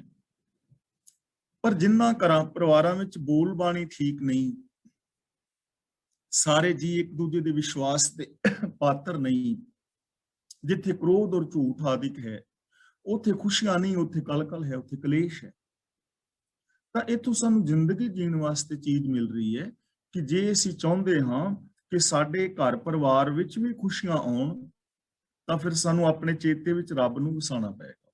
ਰੱਬ ਦਾ ਮਤਲਬ ਰੱਬ ਦੇ ਗੁਣ, ਰੱਬ ਦੀ ਰਜ਼ਾ, ਜੋ ਇੱਕ ਓੰਕਾਰ ਤੋਂ ਲੈ ਕੇ ਮੂਲ ਮੰਤਰ ਦੇ ਅੰਦਰ ਗੁਰਪ੍ਰਸਾਦ ਤੱਕ, ਇੱਕ ਓੰਕਾਰ ਤੋਂ ਲੈ ਕੇ ਗੁਰਪ੍ਰਸਾਦ ਤੱਕ ਜੋ ਗੁਣ ਨੇ ਨਾ, ਉਹ ਗੁਣ ਸਾਡੇ ਚੇਤੇ ਵਿੱਚ ਵਸ ਜਾਣ। ਜਾਂ ਜਿਹੜੀਆਂ 6 ਗੱਲਾਂ ਅਸੀਂ ਰੋਜ਼ ਸਾਂਝੀਆਂ ਕਰਦੇ ਹਾਂ, ਉਹ 6 ਕਰਮ ਸਾਡੇ ਮਨ ਵਿੱਚ ਵਸ ਜਾਣ, ਬਿਹੇਵੀਅਰ ਵਿੱਚ ਆ ਜਾਣ, ਤਾਂ ਸਾਡੇ ਘਰ ਪਰਿਵਾਰਾਂ ਵਿੱਚ ਵੀ ਖੁਸ਼ੀਆਂ ਹੋ ਸਕਦੀਆਂ ਨੇ। ਦੁਨੀਆਂ ਕੀਆਂ ਵਡਿਆਈਆਂ ਨਾਨਕ ਸਭ ਕੁਮਿਤ। ਕੁਮਿਤ ਦਾ ਮਤਲਬ ਹੈ ਖੋਟੇ ਮਿੱਤਰ। ਦੋ ਤਰ੍ਹਾਂ ਦੇ ਮਿੱਤਰ ਹੁੰਦੇ ਨੇ, ਇੱਕ ਚੰਗੇ ਮਿੱਤਰ ਔਰ ਇੱਕ ਖੋਟੇ ਮਿੱਤਰ। ਜੋ ਚੰਗੇ ਮਿੱਤਰ ਨੇ, ਅਸਲੀ ਮਿੱਤਰ ਨੇ, ਉਹ ਸਾਡੀ ਇੱਜ਼ਤ ਦੇ, ਆਬਰੂ ਦੇ ਭਾਈਵਾਲ ਹੁੰਦੇ ਨੇ। ਉਹ ਸਾਡੇ ਨਫੇ ਨੁਕਸਾਨ ਵੱਲ ਧਿਆਨ ਰੱਖਦੇ ਨੇ, ਉਹ ਸਾਡੀ ਬੁਰਾਈ ਨਹੀਂ ਕਰਦੇ, ਸਾਡੇ ਨੁਕਸਾਨ ਵਿੱਚ ਨਹੀਂ ਹੁੰਦੇ, ਸਾਨੂੰ ਚੰਗੀ ਸਿੱਖਿਆ ਦਿੰਦੇ ਨੇ, ਸਾਡਾ ਉਹ ਸਹਿਯੋਗ ਕਰਦੇ ਨੇ, ਸਾਨੂੰ ਵਿਕਾਰਾਂ ਤੋਂ ਬਚਾਉਂਦੇ ਨੇ। ਉਹ ਜਿਹੜੇ ਚੰਗੇ ਮਿੱਤਰ ਹੁੰਦੇ ਨੇ। ਤੇ ਜਿਹੜੇ ਭੈੜੇ ਮਿੱਤਰ ਨੇ, ਉਹ ਸਾਨੂੰ ਨਸ਼ਿਆਂ ਵਿੱਚ ਖਚਿਤ ਕਰ ਦਿੰਦੇ ਨੇ, ਜੂਏ ਦੀ ਆਦਤ ਪਾ ਦੇਣਗੇ, ਜਾਂ ਡਰੱਗੀ ਬਣਾ ਦੇਣਗੇ, ਜਾਂ ਹੋਰ ਬੁਰਾਈਆਂ ਦੇ ਵਿੱਚ ਲੈ ਜਾਣਗੇ। ਉਹ ਭੈੜੇ ਮਿੱਤਰ ਨੇ। ਤਾਂ ਹੁਣ ਗੁਰੂ ਸਾਹਿਬ ਜੀ ਸਾਨੂੰ ਦੱਸ ਕੇ ਨਾ ਕਿ ਸ਼ੁਭ ਗੁਣ ਜਿੱਥੇ ਨੇ, ਉੱਥੇ ਖੁਸ਼ੀਆਂ ਖੇੜੇ ਨੇ, ਉੱਥੇ ਆਨੰਦ ਮੰਗਲ ਹੈ। ਤੇ ਅਗਲੀ ਲਾਈਨ ਵਿੱਚ ਕਹਿ ਰਹੇ ਨੇ, ਦੁਨੀਆਂ ਕੀਆਂ ਵਡਿਆਈਆਂ ਨਾਨਕ ਸਭ ਕੁਮਿਤ। ਕੀ ਜਿਹੜੀਆਂ ਦੁਨੀਆਂ ਦੀਆਂ ਵਡਿਆਈਆਂ ਨੇ ਨਾ, ਦੁਨੀਆਦਾਰੀ ਦੀਆਂ, ਵਿਖਾਵੇ ਦੀਆਂ, ਉਹ ਸਾਰੇ ਭੈੜੇ ਮਿੱਤਰ ਨੇ। ਜਿਹੜੀਆਂ ਵਿਖਾਵੇ ਦੇ ਕਰਮ ਨੇ, ਜੋ ਨੇ ਵਿਖਾਵੇ ਦੇ ਕਰਮ, ਉਹ ਚੰਗੇ ਮਿੱਤਰ ਨਹੀਂ, ਉਹ ਭੈੜੇ ਮਿੱਤਰ ਨੇ। ਕਿਉਂਕਿ ਅਸੀਂ ਵਿਖਾਵਾ ਕਰਦੇ ਹਾਂ। ਅੰਦਰ ਮੇਰੇ ਹੈ ਝੂਠ, ਅੰਦਰ ਮੇਰੇ ਹੈ ਜੈਲਸੀ, ਅੰਦਰ ਮੇਰੇ ਚੋਰੀ ਦੀ ਭਾਵਨਾ ਹੈ। ਲੇਕਿਨ ਬਾਹਰੀ ਤੌਰ ਤੇ ਮੈਂ ਤੀਰਥਾਂ ਤੇ ਇਸ਼ਨਾਨ ਕਰਨ ਲਈ ਜਾ ਰਿਹਾ, ਤੀਰਥ ਯਾਤਰਾ ਬੱਸ ਲੈ ਕੇ ਜਾ ਰਿਹਾ, ਤੇ ਨਾਲ ਸਾਹਮਣੇ ਲਿਖਵਾਇਆ ਹੋਇਆ ਹੈ 11ਵੀਂ ਫ੍ਰੀ ਤੀਰਥ ਯਾਤਰਾ, ਤੇ ਖਰਚ ਵੀ ਸਾਰਾ ਮੈਂ ਕਰ ਰਿਹਾ। ਬਾਹਰੀ ਤੌਰ ਤੇ ਮੈਂ 11ਵੀਂ ਫ੍ਰੀ ਯਾਤਰਾ ਲੈ ਕੇ ਜਾ ਰਿਹਾ, ਕੱਪੜੇ ਮੈਂ ਧਾਰਮਿਕ ਪਾਏ ਹੋਏ ਨੇ, ਔਰ ਧਾਰਮਿਕ ਕੱਪੜੇ ਪਾਉਣ ਦੇ ਬਾਵਜੂਦ, ਧਾਰਮਿਕ ਕੱਪੜੇ ਪਾਉਣ ਦੇ ਬਾਵਜੂਦ ਅੰਦਰ ਮੇਰੇ ਖੋਟ ਹੈ।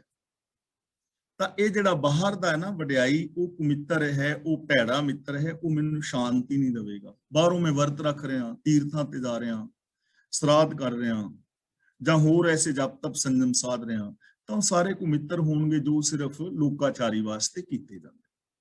ਤਾਂ ਗੁਰੂ ਪਾਤਸ਼ਾਹ ਜੀ ਕਹਿੰਦੇ ਨੇ ਲੋਕਾਚਾਰੀ ਵਾਸਤੇ ਕੀਤੇ ਗਏ ਸਾਰੇ ਕਰਮ ਉਹ ਸਾਰੇ ਹੀ ਭੈੜੇ ਮਿੱਤਰ ਨੇ, ਉਹ ਚੰਗੇ ਮਿੱਤਰ ਨਹੀਂ। ਜੇ ਚੰਗੇ ਮਿੱਤਰ ਬਣਾਣੇ ਨੇ ਤੇ ਫਿਰ ਸ਼ੁਭ ਗੁਣਾਂ ਨੂੰ ਆਪਣੇ ਮਿੱਤਰ ਬਣਾਉਣ ਦਾ ਯਤਨ ਕਰੋ। ਪੌੜੀ, ਹਰ ਤਨ ਸੱਚੀ ਰਾਸ ਹੈ, ਕਿਨੇ ਵਿਰਲੇ ਜਾਤਾ। ਸੱਚੀ ਦਾ ਮਤਲਬ ਸਦਾ ਕਾਇਮ ਰਹਿਣ ਵਾਲੀ, ਰਾਸ ਦਾ ਮਤਲਬ ਪੂੰਜੀ, ਪ੍ਰੋਪਰਟੀ, ਜਿਹੜੀ ਪ੍ਰੋਪਰਟੀ ਸਦਾ ਰਹੇ। ਹੁਣ ਅਸੀਂ ਕੋਈ ਚੀਜ਼ ਖਰੀਦਦੇ ਹਾਂ ਤੇ ਉਹ ਚੀਜ਼ ਸਦਾ ਰਹਿਣ ਵਾਲੀ ਨਹੀਂ ਹੁੰਦੀ। ਅਸੀਂ ਕੋਈ ਪੈਨ ਖਰੀਦਿਆ ਤਾਂ ਥੋੜੇ ਦਿਨ ਬਾਅਦ ਪੈਨ ਦਾ ਸਿੱਕਾ ਮੁੱਕ ਗਿਆ, ਜਾਂ ਪੈਨ ਟੁੱਟ ਗਿਆ, ਜਾਂ ਖਰਾਬ ਹੋ ਗਿਆ। ਅਸੀਂ ਕਾਰ ਲਈ ਤਾਂ ਕਾਰ 5-10 ਸਾਲ ਬਾਅਦ ਉਹ ਖਰਾਬ ਹੋ ਗਈ, ਜਾਂ ਉਹਦੇ ਵਿੱਚ ਕੋਈ ਪ੍ਰੋਬਲਮ ਆ ਗਈ। ਤਾਂ ਸੱਚੀ ਜਿਹੜੀ ਰਾਸ ਹੈ, ਇਹ ਤਾਂ ਦੁਨਿਆਵੀ ਮਿਸਾਲ ਦਿੱਤੀ ਨਾ, ਸੱਚੀ ਰਾਸ ਕਿਹੜੀ ਹੈ? ਉਹ ਹੈ ਪ੍ਰਭੂ ਦੇ ਗੁਣ, ਜੋ ਸਾਡੇ ਨਾਲ ਸਦਾ ਨਿਭਦੇ ਨੇ, ਜੋ ਸਾਨੂੰ ਸदैਵੀ ਸੁਖ ਦਿੰਦੇ ਨੇ। ਹੁਣ ਵਿਕਾਰ ਨੇ, ਪਾਪ ਨੇ, ਲੋਕਾਂ ਨੂੰ ਸੁਖ ਤੇ ਇਹ ਵੀ ਦਿੰਦੇ ਨੇ, ਖੁਸ਼ੀ ਤੇ ਦਿੰਦੇ ਨੇ, ਤਾਂ ਹੀ ਲੋਕ ਕਮਾਉਂਦੇ ਨੇ। ਲੇਕਿਨ ਇੱਕ ਪਲ ਭਰ ਦੀ ਖੁਸ਼ੀ ਹੈ, ਝੂਠੀ ਖੁਸ਼ੀ, ਪਲ ਭਰ ਦੀ। ਇੱਕ ਪਲ ਦੀ ਖੁਸ਼ੀ ਵਾਸਤੇ ਸਾਰੀ ਜ਼ਿੰਦਗੀ ਤਬਾਹ ਹੋ ਜਾਂਦੀ ਹੈ। ਸਪੋਜ਼ ਕਿ ਮੈਂ ਕਿਸੇ ਦੇ 50 ਪਾਉਂਡ ਚੋਰੀ ਚੁੱਕ ਲਏ ਤੇ ਮੈਨੂੰ ਇੱਕ ਪਲ ਦੀ ਖੁਸ਼ੀ ਮਿਲੀ ਕਿ ਮੇਰੇ ਕੋਲ 50 ਪਾਉਂਡ ਆ ਗਏ ਨੇ, ਇੱਕ ਪਲ ਦੀ ਖੁਸ਼ੀ ਹੈ। ਲੇਕਿਨ ਅਗਲੇ ਦਿਨ ਪਤਾ ਲੱਗ ਗਿਆ ਕਿ ਇਸ ਭਾਈ ਨੇ ਚੋਰੀ ਕੀਤੀ ਹੈ। ਗਈ ਨਾ ਖੁਸ਼ੀ, ਸਾਰੀ ਜ਼ਿੰਦਗੀ ਦਾ ਕੀਤਾ ਕਰਾਇਆ ਸਾਰਾ ਕੁਝ ਬਰਬਾਦ ਹੋ ਗਿਆ। ਮੇਰੀ ਬਦਨਾਮੀ ਹੋਈ, ਮੇਰੇ ਅੰਦਰ ਨਮੋਸ਼ੀ ਆਪਣੇ ਅੰਦਰ ਪੈਦਾ ਹੋਈ, ਹੀਨ ਭਾਵਨਾ ਪੈਦਾ ਹੋਈ। ਇੱਕ ਪਲ ਦੀ ਖੁਸ਼ੀ ਵਾਸਤੇ ਸਾਰੀ ਜ਼ਿੰਦਗੀ ਤਬਾਹ ਹੋ ਗਈ। ਤੇ ਜੇ ਮੈਂ ਸੱਚ ਦੇ ਨਾਲ ਜੁੜਿਆ ਰਹਾ ਤਾਂ ਸੱਚੀ ਜਿਹੜੀ ਜ਼ਿੰਦਗੀ ਹੈ ਉਹਦੀ ਖੁਸ਼ੀ ਹਮੇਸ਼ਾ ਹੈ। ਜੇ ਮੈਂ ਕਿਸੇ ਦੀ ਹੈਲਪ ਕਰਾਂ, ਜੇ ਮੈਂ ਕਿਸੇ ਦੇ ਡਿੱਗੇ ਹੋਏ ਪੈਸੇ ਉਹਨੂੰ ਫੜਾ ਦਿਆਂ, ਤਾਂ ਸਾਰੀ ਜ਼ਿੰਦਗੀ ਦੀ ਖੁਸ਼ੀ ਹੈ। ਇਸ ਲਈ ਗੁਰੂ ਜੀ ਕਹਿੰਦੇ ਨੇ ਹਰ ਤਨ ਸੱਚੀ ਰਾਸ ਹੈ। ਜੋ ਸੱਚੀ ਰਾਸ ਪੂੰਜੀ, ਸੱਚੀ ਪ੍ਰੋਪਰਟੀ ਹੈ, ਉਹ ਹੈ ਪ੍ਰਭੂ ਦੇ ਗੁਣ, ਹਰੀ ਦੇ ਗੁਣਾਂ ਨੂੰ ਇਕੱਤਰ ਕਰਨਾ। ਸਤ ਸੰਤੋਖ ਦਇਆ ਧਰਮ ਧੀਰਜ ਗਿਆਨ ਵੈਰਾਗ ਨਿਮਾਨਤਾ ਸੇਵਾ ਸਿਮਰਨ ਪ੍ਰੇਮ ਕੁਰਬਾਨੀ ਦੇ ਸ਼ੁਭ ਜਜ਼ਬੇ, ਇਹ ਸੱਚੀ ਪੂੰਜੀ ਹੈ, ਸੱਚੀ ਪ੍ਰੋਪਰਟੀ ਹੈ। ਇਹ ਸदैवी ਸੁਖ ਦੇਣ ਵਾਲੀ ਹੈ। ਕਿੰਨੇ ਵਿਰਲੇ ਜਾਤਾ, ਪਰ ਇਸ ਗੱਲ ਨੂੰ ਕਿਸੇ ਵਿਰਲੇ ਨੇ ਸਮਝਿਆ ਹੈ, ਸਾਰਿਆਂ ਨੇ ਸਮਝਿਆ, ਸਾਰਿਆਂ ਨੇ ਇਸ ਗੱਲ ਨੂੰ ਸਮਝਿਆ ਨਹੀਂ, ਔਰ ਸਭ ਨੇ ਇਸ ਗੱਲ ਨੂੰ ਇੰਪਲੀਮੈਂਟ ਨਹੀਂ ਕੀਤਾ ਜ਼ਿੰਦਗੀ ਵਿੱਚ। ਕਿਸੇ ਵਿਰਲੇ ਨੇ ਜਾਣਿਆ ਹੈ, ਕਿਸੇ ਵਿਰਲੇ ਨੇ ਇਹਨਾਂ ਗੁਣਾਂ ਦੇ ਨਾਲ ਸਾਂਝ ਬਣਾਈ ਹੈ। ਕੁਝ ਵਿਰਲੇ ਲੋਕ ਨੇ ਜੋ ਰੱਬੀ ਰਜ਼ਾ ਮੁਤਾਬਕ ਚੱਲ ਕੇ ਸੱਚੀ ਆਤਮਿਕ ਪੂੰਜੀ ਨੂੰ ਵਿਹਾਜ ਰਹੇ ਨੇ ਔਰ ਸੱਚਾ ਆਤਮਿਕ ਜੀਵਨ ਜੀ ਰਹੇ ਨੇ। ਕਿਸੇ ਵਿਰਲੇ ਨੇ ਜਾਣਿਆ, ਜਾਣਿਆ ਦਾ ਮਤਲਬ ਜਾਣ ਪਛਾਣ ਬਣਾਈ ਹੈ, ਐਸੀ ਜ਼ਿੰਦਗੀ ਜੀਵੀ ਹੈ। ਤਿਸੈ ਪ੍ਰਾਪਤ ਭਾਏ ਰਹੋ ਜਿਸ ਦੇ ਵਿਧਾਤਾ। ਇੱਥੇ ਭਾਇਰੋ ਦਾ ਮਤਲਬ ਹੈ ਭਰਾਵੋ, ਕਿਸੇ ਦਾ ਮਤਲਬ ਉਸ ਨੂੰ, ਵਿਧਾਤਾ ਦਾ ਮਤਲਬ ਸਿਰਜਣਹਾਰ ਪ੍ਰਭੂ। ਹੁਣ ਇਹ ਜਿਹੜੇ ਸ਼ੁਭ ਗੁਣ ਨੇ, ਆਤਮਿਕ ਜੀਵਨ ਵਾਲੀ ਪੂੰਜੀ ਹੈ, ਜਿਸ ਤਰ੍ਹਾਂ ਹੀ ਸਾਡੀ ਜ਼ਿੰਦਗੀ ਵਿੱਚ ਇਨਸਾਨੀਅਤ ਪੈਦਾ ਹੁੰਦੀ ਹੈ, ਜਿਸ ਤਰ੍ਹਾਂ ਹੀ ਸਾਡੇ ਜੀਵਨ ਦੇ ਅੰਦਰ ਆਤਮਿਕ ਖੁਸ਼ੀਆਂ ਪੈਦਾ ਹੁੰਦੀਆਂ ਨੇ, ਚੜ੍ਹਦੀ ਕਲਾ ਪੈਦਾ ਹੁੰਦੀ ਹੈ, ਅਸੀਂ ਆਨੰਦਮਈ ਜ਼ਿੰਦਗੀ ਜੀ ਸਕਦੇ ਹਾਂ। ਉਹ ਗੁਣ, ਉਹ ਰਾਸ ਪੂੰਜੀ, ਉਹ ਪ੍ਰੋਪਰਟੀ ਕਿਹਨੂੰ ਮਿਲਦੀ ਹੈ, ਕਿਹਨੂੰ ਪ੍ਰਾਪਤ ਹੁੰਦੀ ਹੈ? ਜਿਸ ਦੇ ਵਿਧਾਤਾ, ਜਿਹਨੂੰ ਪ੍ਰਭੂ ਦਿੰਦਾ ਹੈ, ਜਿਹਨੂੰ ਰੱਬ ਦਿੰਦਾ ਹੈ, ਉਹਨੂੰ ਮਿਲਦੀ ਹੈ, ਦੂਜੇ ਨੂੰ ਨਹੀਂ। ਹੁਣ ਇਹ ਚੀਜ਼ ਸਮਝਣ ਵਾਲੀ ਹੈ, ਕਿਉਂਕਿ ਸਾਨੂੰ ਕਨਫਿਊਜ਼ ਕਰ ਦਿੱਤਾ ਜਾਂਦਾ ਹੈ, ਜਾਂ ਅਸੀਂ ਖੁਦ ਹੋ ਜਾਂਦੇ ਹਾਂ। ਜਦੋਂ ਬੰਦਾ ਆਪ ਜ਼ਿੰਦਗੀ ਨਹੀਂ ਨਾ ਜੀਣੀ ਚਾਹੁੰਦਾ ਚੰਗੀ, ਉਦੋਂ ਫਿਰ ਉਹ ਰੱਬ ਤੇ ਦੋਸ਼ ਦੇ ਦਿੰਦਾ ਹੈ, ਜੀ ਸਾਡੇ ਕੀ ਵਾਸਤੇ ਤੇ ਰੱਬ ਦੇ ਵਾਸਤੇ, ਰੱਬ ਕਿਰਪਾ ਕਰੇਗਾ ਤੇ ਤਾਂ ਹੀ। ਦੇਖੋ, ਰੱਬ ਨੇ ਕਿਰਪਾ ਕੀਤੀ ਹੋਈ ਹੈ ਚਾਰ ਚੁਫੇਰੇ। ਬਾਣੀ ਵਿੱਚ ਇੱਕ ਬੜੀ ਪਿਆਰੀ ਪੰਕਤੀ ਹੈ ਕਿ ਦਾਤੈ ਦਾਤ ਰੱਖੀ ਹੱਥ ਆਪਣੇ, ਜਿਸ ਭਾਵੈ ਤਿਸ ਦੇਈ। ਦਾਤੇ ਨੇ ਆਪਣੇ ਹੱਥ ਦੇ ਉੱਤੇ ਦਾਤ ਰੱਖੀ ਹੋਈ ਹੈ, ਤਲੀ ਤੇ, ਜਿਸ ਭਾਵੈ। ਹੁਣ ਇਹ ਨਹੀਂ ਕਿ ਜਿਹੜਾ ਰੱਬ ਨੂੰ ਭਾਉਂਦਾ ਉਹਨੂੰ ਦੇ ਦੇਵੇ ਤੇ ਦੂਜੇ ਨੂੰ ਨਾ ਦੇਵੇ। ਜਿਸ ਭਾਵੈ, ਜਿਸ ਨੂੰ ਉਹ ਦਾਤ ਪਾਉਂਦੀ ਹੈ, ਦਾਤ ਚੰਗੀ ਲੱਗਦੀ ਹੈ, ਤਿਸ ਦੇ ਹੀ ਉਹਨੂੰ ਦੇ ਦਿੰਦਾ। ਹੁਣ ਰੱਬ ਨੇ ਤਲੀ ਤੇ ਸਭ ਨਿਧਾਨ ਦਾ ਅਸ਼ਟ ਸਿਧਾਨ ਠਾਕੁਰ ਕਰ ਤਲ ਧਰਿਆ, ਸਾਰੀਆਂ ਨਿਰਦੀਆਂ ਸਾਰੀਆਂ ਸਿੱਧੀਆਂ ਰੱਬ ਨੇ ਤਲੀ ਤੇ ਧਰੀਆਂ ਨੇ।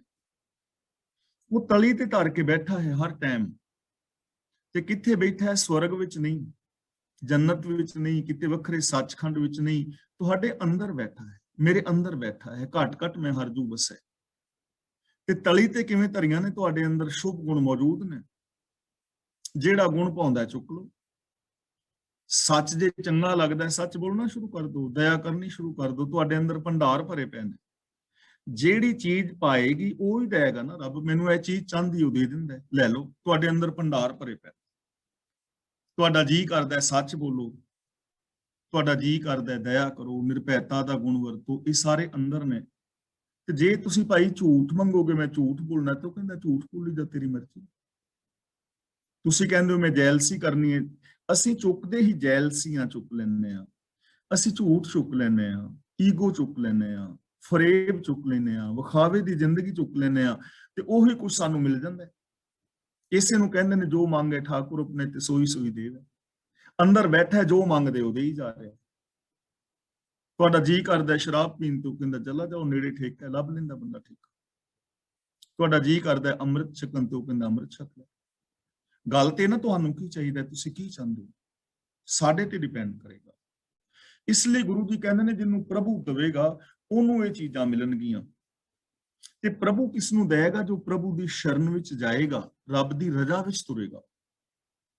ਤੇ ਜੇ ਹੁਣ ਕੋਈ ਮੰਗਦਾ ਹੀ ਜੋਤਸ਼ੀਆਂ ਤੋਂ ਫਿਰੇ, ਕਬਰਾਂ ਤੋਂ, ਮੜੀਆਂ ਤੋਂ, ਬਾਬਿਆਂ ਤੋਂ, ਦੇਵੀਆਂ ਦੇਵਤਿਆਂ ਤੋਂ, ਤਾਂ ਉਥੋਂ ਤਾਂ ਇਹ ਚੀਜ਼ਾਂ ਮਿਲਣਗੀਆਂ ਨਹੀਂ, ਕਿਉਂਕਿ ਉੱਥੇ ਹੈ ਹੀ ਨਹੀਂ।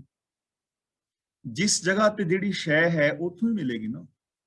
ਜੇ ਤੁਸੀਂ ਕਿਸੇ ਕੱਪੜੇ ਦੀ ਦੁਕਾਨ ਤੇ ਚਲੇ ਜਾਓ ਤੇ ਕੱਪੜੇ ਵਾਲੇ ਨੂੰ ਜਾ ਕਹੋ ਕਿ 10 ਕੁਇੰਟਲ ਸਰੀਆ ਚਾਹੀਦਾ ਹੈ, ਤੇ ਉਹਨੇ ਕਹਿਣਾ ਭਰਾ ਮੇਰੇ ਕੋਲ ਤੇ ਕੋਈ ਨਹੀਂ। ਤੇ ਉਹਨੂੰ ਜਿਵੇਂ ਮਰਜ਼ੀ ਤਰਲੇ ਕਰੋ, ਯਾਰ ਤੂੰ ਇੰਜ ਕਰ 2000 ਰੁਪਏ ਜੇ ਕੁਇੰਟਲ ਸਰੀਆ, ਤੂੰ 4000 ਰੁਪਏ ਕੁਇੰਟਲ ਲਾ ਦੇ ਦੇ ਯਾਰ, ਕੋਈ ਗੱਲ ਨਹੀਂ, ਜਿੱਥੋਂ ਮਰਜ਼ੀ ਪੈਦਾ ਕਰ ਦੇ ਯਾਰ, ਕੱਢ ਥੋੜਾ ਜਿਹਾ ਸਰੀਆ। ਉਹਨੇ ਕਹਿਣਾ ਭਰਾ ਕੱਪੜੇ ਦੀ ਦੁਕਾਨ ਹੈ, ਪਾਗਲ ਹੋਇਆ ਵੀ, ਤੇ ਸਰੀਆ ਹੈ ਹੀ ਨਹੀਂ, ਦਵਾ ਕਿੱਥੋਂ? ਜਿਹੜੀ ਚੀਜ਼ ਹੈ ਹੀ ਨਹੀਂ ਉਥੋਂ ਮਿਲੇਗੀ ਕਿੱਥੋਂ? ਇਸ ਲਈ ਜਿੱਥੇ ਇਹ ਚੀਜ਼ਾਂ ਹੈ ਹੀ ਨਹੀਂ, ਉਥੋਂ ਜਾ ਕੇ ਮੰਗੋਗੇ ਜੋਤਸ਼ੀਆਂ ਤੋਂ, ਬਾਬਿਆਂ ਤੋਂ, ਮੜੀਆਂ ਕਬਰਾਂ ਤੋਂ, ਤਾਂ ਕਿਵੇਂ ਮਿਲੇਗੀ? ਰੱਬ ਦੇ ਚਰਨਾਂ ਦੀ ਸ਼ਰਨ, ਗੁਰੂ ਦੇ ਚਰਨਾਂ ਦੀ ਸ਼ਰਨ। ਇਸ ਕਰਕੇ ਗੁਰੂ ਦੇ ਚਰਨਾਂ ਦੀ ਸ਼ਰਨ ਲਓ, ਪਾਵਨ ਬਾਣੀ ਪੜੋ, ਬਾਣੀ ਦੇ ਨਾਲ ਜੁੜੋ। ਤਿਸੈ ਪ੍ਰਾਪਤ ਪਾਏ ਰਹੋ ਜਿਸ ਦੇ ਵਿਧਾਤਾ। ਜਿਸ ਨੂੰ ਪ੍ਰਭੂ ਦੇਵੇਗਾ ਉਸ ਨੂੰ ਮਿਲਣਗੇ ਇਹ ਗੁਣ, ਤੇ ਪ੍ਰਭੂ ਉਸੇ ਨੂੰ ਦੇਗਾ ਜਿਹੜਾ ਪ੍ਰਭੂ ਤੋਂ ਮੰਗੇਗਾ, ਜੋ ਪ੍ਰਭੂ ਦੀ ਸ਼ਰਨ ਵਿੱਚ ਜਾਏਗਾ, ਯਾਨੀ ਰੱਬੀ ਰਜ਼ਾ ਦੇ ਵਿੱਚ ਤੁਰੇਗਾ, ਉਹਨੂੰ ਮਿਲ ਜਾਣਗੇ। ਮਨ ਤਨ ਭੀਤਰ ਮੌਲਿਆ, ਹਰ ਰੰਗ ਜਨ ਰਾਤਾ।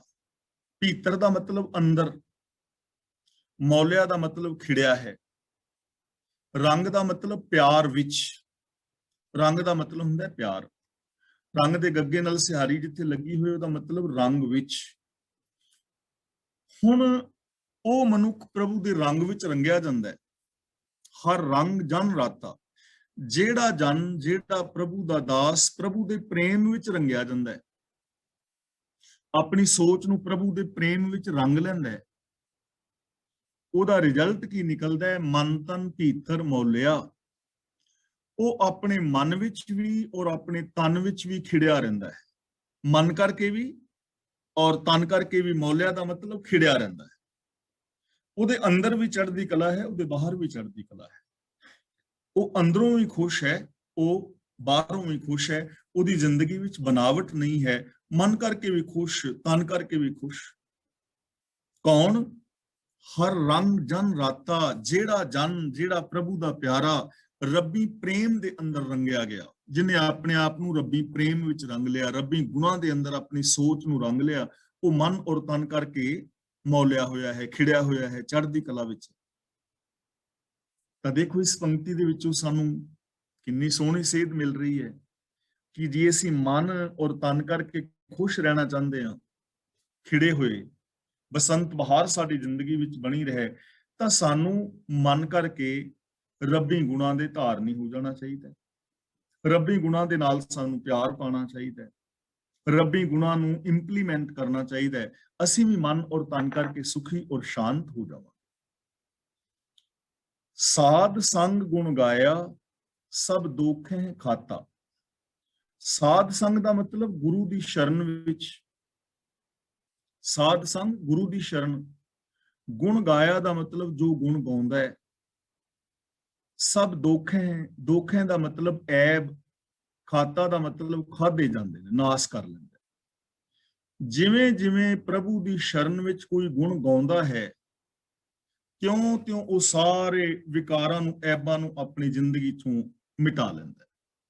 ਦੋਖ ਦਾ ਮਤਲਬ ਐਬ, ਉਹਦੀ ਜ਼ਿੰਦਗੀ ਚੋਂ ਐਬ ਮਿਟ ਜਾਂਦੇ ਨੇ। ਜਿਵੇਂ ਜਿਵੇਂ ਗੁਰੂ ਦੇ ਚਰਨਾਂ ਦੀ ਸ਼ਰਨ ਵਿੱਚ ਗੁਣ ਗਾਉਂਦਾ ਹੈ ਨਾ, ਤਿਵੇਂ ਤਿਵੇਂ ਉਹਦੀ ਜ਼ਿੰਦਗੀ ਚੋਂ ਐਬ ਮਿਟ ਜਾਂਦੇ ਨੇ। ਤਾਂ ਦੇਖੋ, ਹੁਣ ਅਸੀਂ ਕਲਾਸ ਵਿੱਚ ਆ ਰਹੇ ਹਾਂ, ਜਾਂ ਅਸੀਂ ਘਰ ਬਹਿ ਕੇ ਬਾਣੀ ਪੜ੍ਹ ਰਹੇ ਹਾਂ, ਜਾਂ ਗੁਰਦੁਆਰਾ ਸਾਹਿਬ ਜਾ ਰਹੇ ਹਾਂ, ਸਤਸੰਗ ਵਿੱਚ ਜਾ ਰਹੇ ਹਾਂ, ਤਾਂ ਉਹਦਾ ਕਾਰਨ ਇੱਕੋ ਹੀ ਹੈ ਕਿ ਅਸੀਂ ਗੁਣਾਂ ਦੇ ਧਾਰਨੀ ਹੋਣਾ ਹੈ। ਸਤਸੰਗਤ ਸਤਿਗੁਰੂ ਚਟਸਾਲ ਹੈ, ਜਿਤ ਹਰ ਗੁਣ ਸਿੱਖਾ। ਇੱਥੋਂ ਅਸੀਂ ਹਰੀ ਦੇ ਗੁਣ ਸਿੱਖਣੇ ਨੇ। ਗੁਣ ਗਾਣ ਦਾ ਮਤਲਬ ਗੁਣਾਂ ਦੇ ਅਸੀਂ ਧਾਰਨੀ ਹੋਣਾ। ਤੇ ਜਿਵੇਂ ਜਿਵੇਂ ਕੋਈ ਗੁਣਾਂ ਦਾ ਧਾਰਨੀ ਹੋਏਗਾ, ਤਿਵੇਂ ਤਿਵੇਂ ਉਹਦੀ ਜ਼ਿੰਦਗੀ ਚੋਂ ਐਬ ਖਤਮ ਹੁੰਦੇ ਜਾਣਗੇ ਆਟੋਮੈਟਿਕਲੀ।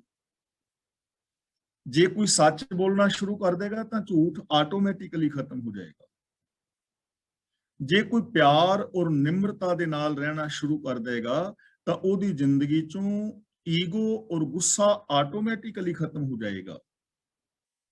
ਜੇ ਕੋਈ ਸੰਤੋਖ ਵਿੱਚ ਰਹਿਣਾ ਸ਼ੁਰੂ ਕਰ ਦੇਗਾ ਤਾਂ ਉਹਦੀ ਜ਼ਿੰਦਗੀ ਚੋਂ ਲਾਲਚ ਔਰ ਈਰਖਾ ਆਟੋਮੈਟਿਕਲੀ ਖਤਮ ਹੋ ਜਾਏਗੀ। ਤੇ ਜਿਹੜੇ ਇਹ ਐਬ ਮਿਟ ਗਏ, ਇਹਨਾਂ ਐਬਾਂ ਕਰਕੇ ਦੁੱਖ ਨੇ, ਦੁੱਖ ਵੀ ਖਤਮ ਹੋ ਜਾਣਗੇ।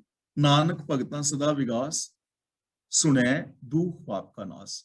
ਤਾਂ ਗੁਰੂ ਜੀ ਕਹਿੰਦੇ ਨੇ, ਜਿਵੇਂ ਜਿਵੇਂ ਗੁਰੂ ਦੇ ਚਰਨਾਂ ਦੀ ਸ਼ਰਨ ਵਿੱਚ ਆ ਕੇ ਕੋਈ ਗੁਣਾਂ ਦਾ ਧਾਰਨੀ ਹੁੰਦਾ ਹੈ, ਉਹ ਆਪਣੇ ਸਾਰੇ ਐਬਾਂ ਨੂੰ ਮਿਟਾ ਲੈਂਦਾ ਹੈ। ਇਸ ਲਈ ਅਸੀਂ ਆਪਣਾ ਸੈਲਫ ਐਨਾਲਿਸਿਸ ਕਰਦੇ ਰਹਿਣਾ ਹੈ ਕਿ ਸਾਡੇ ਅੰਦਰੋਂ ਕੁਝ ਐਬ ਖਤਮ ਹੋਏ ਨੇ, ਅਸੀਂ ਕਿਹੜੇ ਕਿਹੜੇ ਨਵੇਂ ਗੁਣਾਂ ਦੇ ਧਾਰਨੀ ਹੋਏ ਹਾਂ। ਸਾਡੀ ਹੁਣ ਤੱਕ ਦੀ ਜੋ ਜ਼ਿੰਦਗੀ ਹੈ, ਉਹਦੇ ਵਿੱਚ ਕਿਹੜੇ ਕਿਹੜੇ ਗੁਣ ਨਹੀਂ ਸਨ ਜਿਹੜੇ ਅਸੀਂ ਨਵੇਂ ਧਾਰਨ ਕੀਤੇ ਨੇ। ਕੀ ਕੋਈ ਨਵਾਂ ਗੁਣ ਧਾਰਨ ਕੀਤਾ ਹੈ? ਜਿਵੇਂ ਜੇ ਅਸੀਂ ਆਪਣੀ ਗੱਲ ਕਰੀਏ ਤਾਂ ਕਰੀਬ 1 ਸਾਲ ਤੇ 3-4 ਮਹੀਨੇ ਮੇਰੇ ਖਿਆਲ ਚ ਹੋ ਚੱਲੇ ਨੇ ਆਪਣੀ ਕਲਾਸ ਨੂੰ। ਤਾਂ ਜੇ ਅਸੀਂ ਆਪਣੀ ਗੱਲ ਕਰੀਏ, ਸੈਲਫ ਐਨਾਲਿਸਿਸ ਕਰਨਾ ਹੋਏ, ਅਸਾਂ ਜਿੰਨੇ ਵੀ ਅਸੀਂ 40-45 ਮੈਂਬਰ ਹਾਂ, 45 ਮੈਂਬਰ ਨੇ ਇਸ ਟਾਈਮ, ਤਾਂ ਸਾਡੇ ਵਿੱਚ ਕਿਹੜੇ ਕਿਹੜੇ ਗੁਣ ਆਏ ਨਵੇਂ, ਅਸੀਂ ਕਿਹੜਾ ਨਵਾਂ ਗੁਣ ਸਿੱਖਿਆ, ਔਰ ਉਹ ਗੁਣ ਧਾਰਨ ਕਰਨ ਕਰਕੇ ਸਾਡੀ ਜ਼ਿੰਦਗੀ ਚੋਂ ਕਿਹੜਾ ਐਬ ਖਤਮ ਹੋਇਆ। ਸਾਨੂੰ ਸੈਲਫ ਐਨਾਲਿਸਿਸ ਜ਼ਰੂਰ ਕਰਨਾ ਚਾਹੀਦਾ ਹੈ, ਜਿਸ ਕਰਕੇ ਸਾਡੇ ਜੀਵਨ ਦਾ ਵਿਕਾਸ ਹੋਵੇ। ਸਾਧ ਸੰਗ ਗੁਣ ਗਾਇਆ ਸਭ ਦੁੱਖੇ ਖਾਤਾ, ਨਾਨਕ ਸੋਈ ਜੀਵਿਆ ਜਿਨ ਇੱਕ ਪਛਾਤਾ। ਹੁਣ ਦੇਖੋ ਕਿੰਨੇ ਮਹਾਨ ਵਿਚਾਰ ਕਿ ਉਹ ਮਨੁੱਖ ਅਸਲ ਵਿੱਚ ਜਿਉਂਦਾ ਹੈ ਜਿਸ ਨੇ ਇੱਕ ਪ੍ਰਭੂ ਨੂੰ ਪਛਾਣਿਆ ਹੈ। ਨਾਨਕ ਸੋਈ ਜੀਵਿਆ, ਸਿਰਫ ਉਹ ਮਨੁੱਖ ਹੀ ਅਸਲ ਜ਼ਿੰਦਗੀ ਇਨਸਾਨੀਅਤ ਵਾਲੀ ਜੀ ਰਿਹਾ ਹੈ। ਜਿਨ ਇੱਕ ਪਛਾਤਾ, ਜਿਸ ਨੇ ਇੱਕ ਪ੍ਰਭੂ ਨੂੰ ਪਛਾਣ ਲਿਆ ਹੈ, ਜਿਨੇ ਇੱਕ ਪ੍ਰਭੂ ਦੇ ਨਾਲ ਜਾਣ ਪਛਾਣ ਬਣਾ ਲਈ ਹੈ, ਆਪਣੇ ਅੰਦਰ ਵੀ ਦੂਜਿਆਂ ਦੇ ਅੰਦਰ ਵੀ। ਤੇ ਪ੍ਰਭੂ ਨੂੰ ਪਛਾਣਨ ਦਾ ਮਤਲਬ ਰੱਬੀ ਗੁਣਾਂ ਨੂੰ ਪਛਾਨਣਾ, ਰੱਬੀ ਗੁਣਾਂ ਦੇ ਨਾਲ ਜਾਣ ਪਛਾਣ ਬਣਾ ਲੈਣੀ। ਜਿਨੇ ਇੱਕ ਨੂੰ ਪਛਾਣ ਲਿਆ, ਅਸਲ ਦੇ ਵਿੱਚ ਉਹ ਜ਼ਿੰਦਗੀ ਜੀ ਰਿਹਾ ਹੈ। ਹੁਣ ਇੱਕ ਦਿਸ ਤੇ ਚਾਰਜ ਫੇਰੇ ਰਿਹਾ ਹੈ, ਪਰ ਪਛਾਨਣਾ ਹੈ। ਦੇਖੋ, ਇੱਕ ਹੀ ਫੈਲਿਆ ਹੋਇਆ ਹੈ, ਸਾਰਾ ਸੰਸਾਰ ਹੈ ਹੀ ਇੱਕ ਓੰਕਾਰ, ਇੱਕ ਹੀ ਪਸਰਿਆ ਹੋਇਆ ਹੈ। ਜਿਨੇ ਇਸ ਚੀਜ਼ ਨੂੰ ਸਮਝ ਲਿਆ ਕਿ ਇਹ ਸਾਰਾ ਕੁਝ ਦਿਸਦਾ ਜਗਤ ਉਸ ਪ੍ਰਭੂ ਦਾ ਰੂਪ ਹੈ, ਜਿਹੜਾ ਇਸ ਗੱਲ ਨੂੰ ਮੰਨ ਲਏਗਾ ਨਾ, ਉਹ ਫਿਰ ਪਵਨ ਗੁਰੂ ਪਾਣੀ ਪਿਤਾ ਮਾਤਾ ਧਰਤ ਮਹਤ, ਜੋ ਅਸੀਂ ਜਪਜੀ ਸਾਹਿਬ ਵਿੱਚ ਵਿਚਾਰ ਕੀਤੀ ਸੀ, ਉਹਨਾਂ ਗੁਣਾਂ ਦਾ ਵੀ ਧਾਰਨੀ ਹੋਏਗਾ। ਜਿਸ ਨੇ ਇੱਕ ਨੂੰ ਪਛਾਣ ਲਿਆ ਹੋਏਗਾ, ਉਹ ਜਾਤੀਵਾਦ ਆਦਿਕ ਤੋਂ ਬਾਹਰ ਆ ਜਾਏਗਾ। ਜਿਸ ਨੇ ਇੱਕ ਨੂੰ ਪਛਾਣ ਲਿਆ ਹੋਏਗਾ, ਉਹ ਅੰਦਰੋਂ ਬਾਹਰੋਂ ਇੱਕ ਹੋਏਗਾ। ਜਿਨੇ ਇੱਕ ਨੂੰ ਪਛਾਣ ਲਿਆ ਹੋਏਗਾ, ਉਹ ਦੂਜਿਆਂ ਦੇ ਨਾਲ ਵੀ ਬਿਹੇਵੀਅਰ ਚੰਗਾ ਕਰੇਗਾ। ਜਿਨੇ ਇੱਕ ਨੂੰ ਪਛਾਣ ਲਿਆ ਹੋਏਗਾ, ਉਹ ਦੂਜਿਆਂ ਦੀਆਂ ਭਾਵਨਾਵਾਂ ਦਾ ਵੀ ਸਤਿਕਾਰ ਕਰੇਗਾ। ਉਹਦੇ ਅੰਦਰ ਮੇਰ ਤੇਰ ਦੇ ਵਿਤਕਰੇ ਨਹੀਂ ਹੋਣਗੇ। ਉਹ ਇਨਸਾਨੀਅਤ ਵਾਲੀ ਜ਼ਿੰਦਗੀ ਅਸਲ ਵਿੱਚ ਜੀ ਰਿਹਾ ਹੋਏਗਾ। ਅਸਲ ਜਿਉਣਾ ਉਹਦਾ ਹੀ ਹੈ। ਸੋ ਜੀਵਿਆ ਜਿਸ ਮਨ ਵਸਿਆ ਸੋਏ, ਨਾਨਕ ਅਵਰ ਨਾ ਜੀਵੈ ਕੋਏ। ਜੇ ਜੀਵੈ ਪਤ ਲੱਥੀ ਜਾਏ, ਸਭ ਹਰਾਮ ਜੀਤਾ ਕਿਛ ਖਾਏ। ਜੇ ਇੱਕ ਨੂੰ ਵਿਸਾਰ ਕੇ ਕੋਈ ਜਿਉਂਦਾ ਹੈ ਤਾਂ ਉਹਦਾ ਜਿਉਣਾ ਨਹੀਂ ਹੈ, ਉਹਦਾ ਖਾਣਾ ਪੀਣਾ ਸਾਰਾ ਕੁਝ ਹਰਾਮ ਤੇ ਬੇਕਾਰ ਹੈ, ਤਾਂ ਉਹ ਇਨਸਾਨ ਅਸਲੀ ਜੀ ਰਿਹਾ ਹੈ। ਸ਼ਲੋਕ ਮਹਿਲਾ ਪੰਜਵਾਂ। ਖੱਖੜੀਆਂ ਸੁਹਾਵੀਆਂ ਲੱਗੜੀਆਂ ਅੱਕ ਕੰਠ। ਖੱਖੜੀਆਂ ਦਾ ਮਤਲਬ ਕੱਕੜੀਆਂ ਜੋ ਅੱਕ ਦੀਆਂ ਡੋਡੀਆਂ ਹੁੰਦੀਆਂ ਨੇ। ਅੱਕ ਕੰਠ ਦਾ ਮਤਲਬ ਅੱਕ ਦੇ ਗਲੇ ਨਾਲ, ਅੱਕ ਦੀ ਟਹਿਣੀ ਦੇ ਨਾਲ। ਹੁਣ ਇੱਥੋਂ ਦੇ ਬੱਚੇ ਤਾਂ ਸ਼ਾਇਦ ਅੱਕ ਨੂੰ ਨਾ ਸਮਝਣ, ਕਿਉਂਕਿ ਪਰ ਇੰਡੀਆ ਦੇ ਵਿੱਚ ਜੋ ਅਸੀਂ ਮੇਰੀ ਏਜ ਦੇ ਜੋ ਵੀਰ ਭੈਣਾਂ ਹੋ, ਉਹਨਾਂ ਨੂੰ ਅੱਕ ਬਾਰੇ ਪਤਾ ਹੈ। ਅੱਜ ਕੱਲ ਇੰਡੀਆ ਵਿੱਚ ਵੀ ਅੱਕ ਥੋੜਾ ਖਤਮ ਹੋ ਗਿਆ। ਅੱਕ ਦੀਆਂ ਡੋਡੀਆਂ ਬੜੀਆਂ ਸੋਹਣੀਆਂ ਲੱਗਦੀਆਂ ਨੇ ਜਦੋਂ ਤੱਕ ਅੱਕ ਦੀ ਟਹਿਣੀ ਨਾਲ ਲੱਗੀਆਂ ਹੋਈਆਂ ਨੇ, ਉਦੋਂ ਤੱਕ ਉਹ ਸੋਹਣੀਆਂ ਨੇ। ਖੱਖੜੀਆਂ ਸੁਹਾਵੀਆਂ ਲੱਗੜੀਆਂ ਅੱਕ ਕੰਠ। ਅੱਕ ਦੀਆਂ ਕੱਕੜੀਆਂ ਤਦ ਤੱਕ ਸੋਹਣੀਆਂ ਲੱਗਦੀਆਂ ਨੇ ਜਦੋਂ ਤੱਕ ਅੱਕ ਦੀ ਟਹਿਣੀ ਦੇ ਨਾਲ ਲੱਗੀਆਂ ਹੋਈਆਂ ਨੇ। ਬਿਰਹਿ ਵਿਛੋੜਾ ਧਣੀ ਸਿਉ, ਨਾਨਕ ਸਹਿਸੇ ਗੰਠ। ਗੰਠ ਦਾ ਮਤਲਬ ਤੂੰਬੇ, ਹਿੱਸੇ। ਬਿਰਹਿ ਦਾ ਮਤਲਬ ਵਿਜੋਗ, ਧਣੀ ਸਿਉ ਦਾ ਮਤਲਬ ਮਾਲਕ ਨਾਲੋਂ, ਅੱਕ ਦੇ ਨਾਲੋਂ। ਜਦੋਂ ਉਹ ਅੱਕ ਦੀਆਂ ਡੋਡੀਆਂ ਅੱਕ ਦੀ ਟਹਿਣੀ ਨਾਲੋਂ ਟੁੱਟ ਜਾਂਦੀਆਂ ਨੇ ਤਾਂ ਉਹਦੇ ਹਜ਼ਾਰਾਂ ਤੂੰਬੇ ਉੱਡ ਜਾਂਦੇ ਨੇ। ਅੱਕ ਦੀ ਡੋਡੀ ਦੇ ਅੰਦਰ ਨਾ ਰੂਹ ਹੁੰਦਾ ਹੈ। ਅੱਕ ਦੀ ਡੋਡੀ ਨੂੰ ਪਾੜੀਏ ਵਿੱਚੋਂ ਰੂਹ ਦੇ ਤੂੰਬੇ ਨਿਕਲਦੇ ਨੇ। ਤੇ ਅਸੀਂ ਰਾਜਸਥਾਨ ਸਾਂ, ਛੋਟੇ ਛੋਟੇ ਹੋਈ ਤਾਂ ਅਸੀਂ ਗਰਮੀ ਬਾਹਰ ਨਿਕਲ ਜਾਣਾ ਔਰ ਅੱਕ ਦੀਆਂ ਜਿਹੜੀਆਂ ਡੋਡੀਆਂ ਨੇ ਤੋੜ ਕੇ ਤੇ ਵਿੱਚੋਂ ਤੂੰਬੇ ਕੱਢ ਕੇ ਫੂਕ ਮਾਰ ਮਾਰ ਕੇ ਉਡਾਈਦਾ ਸੀ। ਤੂੰਬੇ ਹੋ ਜਾਂਦੀਆਂ ਨੇ। ਤਾਂ ਹੁਣ ਦੱਸ ਰਹੇ ਨੇ ਕਿ ਜਿਵੇਂ ਅੱਕ ਦੀ ਡੋਡੀ ਅੱਕ ਦੀ ਟਹਿਣੀ ਨਾਲ ਜਦੋਂ ਤੱਕ ਲੱਗੀ ਹੈ ਉਦੋਂ ਤੱਕ ਉਹ ਸੁਹਾਵਣੀ ਹੈ। ਜਦੋਂ ਅੱਕ ਦੀ ਟਹਿਣੀ ਨਾਲ ਉਹ ਟੁੱਟ ਜਾਂਦੀ ਹੈ, ਉਹਦੇ ਹਜ਼ਾਰਾਂ ਤੂੰਬੇ ਹੋ ਜਾਂਦੇ ਨੇ, ਤੂੰਬੇ ਹੋ ਕੇ ਉੱਡ ਜਾਂਦੀ ਹੈ। ਇਸੇ ਤਰ੍ਹਾਂ ਸਾਨੂੰ ਸਮਝਾ ਰਿਹਾ ਹੈ ਗੁਰੂ ਜੀ, ਸਮਝਾ ਰਹੇ ਹਨ ਕਿ ਜਦੋਂ ਤੱਕ ਅਸੀਂ ਇੱਕ ਦੇ ਨਾਲ ਜੁੜੇ ਹਾਂ, ਪ੍ਰਭੂ ਨਾਲ ਜੁੜੇ ਹਾਂ, ਮੂਲ ਨਾਲ, ਸੱਚ ਨਾਲ ਜੁੜੇ ਹਾਂ, ਗੁਰੂ ਨਾਲ ਜੁੜੇ ਹਾਂ, ਉਦੋਂ ਤੱਕ ਸਾਡੀ ਜ਼ਿੰਦਗੀ ਸੁਹਾਵਣੀ ਹੈ। ਜਦੋਂ ਬੰਦਾ ਇੱਕ ਦੇ ਨਾਲੋਂ ਟੁੱਟ ਜਾਏਗਾ, ਤੂੰਬੇ ਹੋ ਜਾਏਗਾ, ਭਾਵ ਕਿ ਉਹਦਾ ਮਨ ਖਿੰਡ ਜਾਏਗਾ, ਉਹਦੇ ਅੰਦਰ ਅਨੇਕਾਂ ਵਿਕਾਰ ਆ ਜਾਣਗੇ, ਉਹਦਾ ਮਨ ਦਸਾਂ ਦਿਸ਼ਾਵਾਂ ਦੇ ਵਾਲੇ ਪਾਸੇ ਦੌੜਦਾ ਰਹੇਗਾ।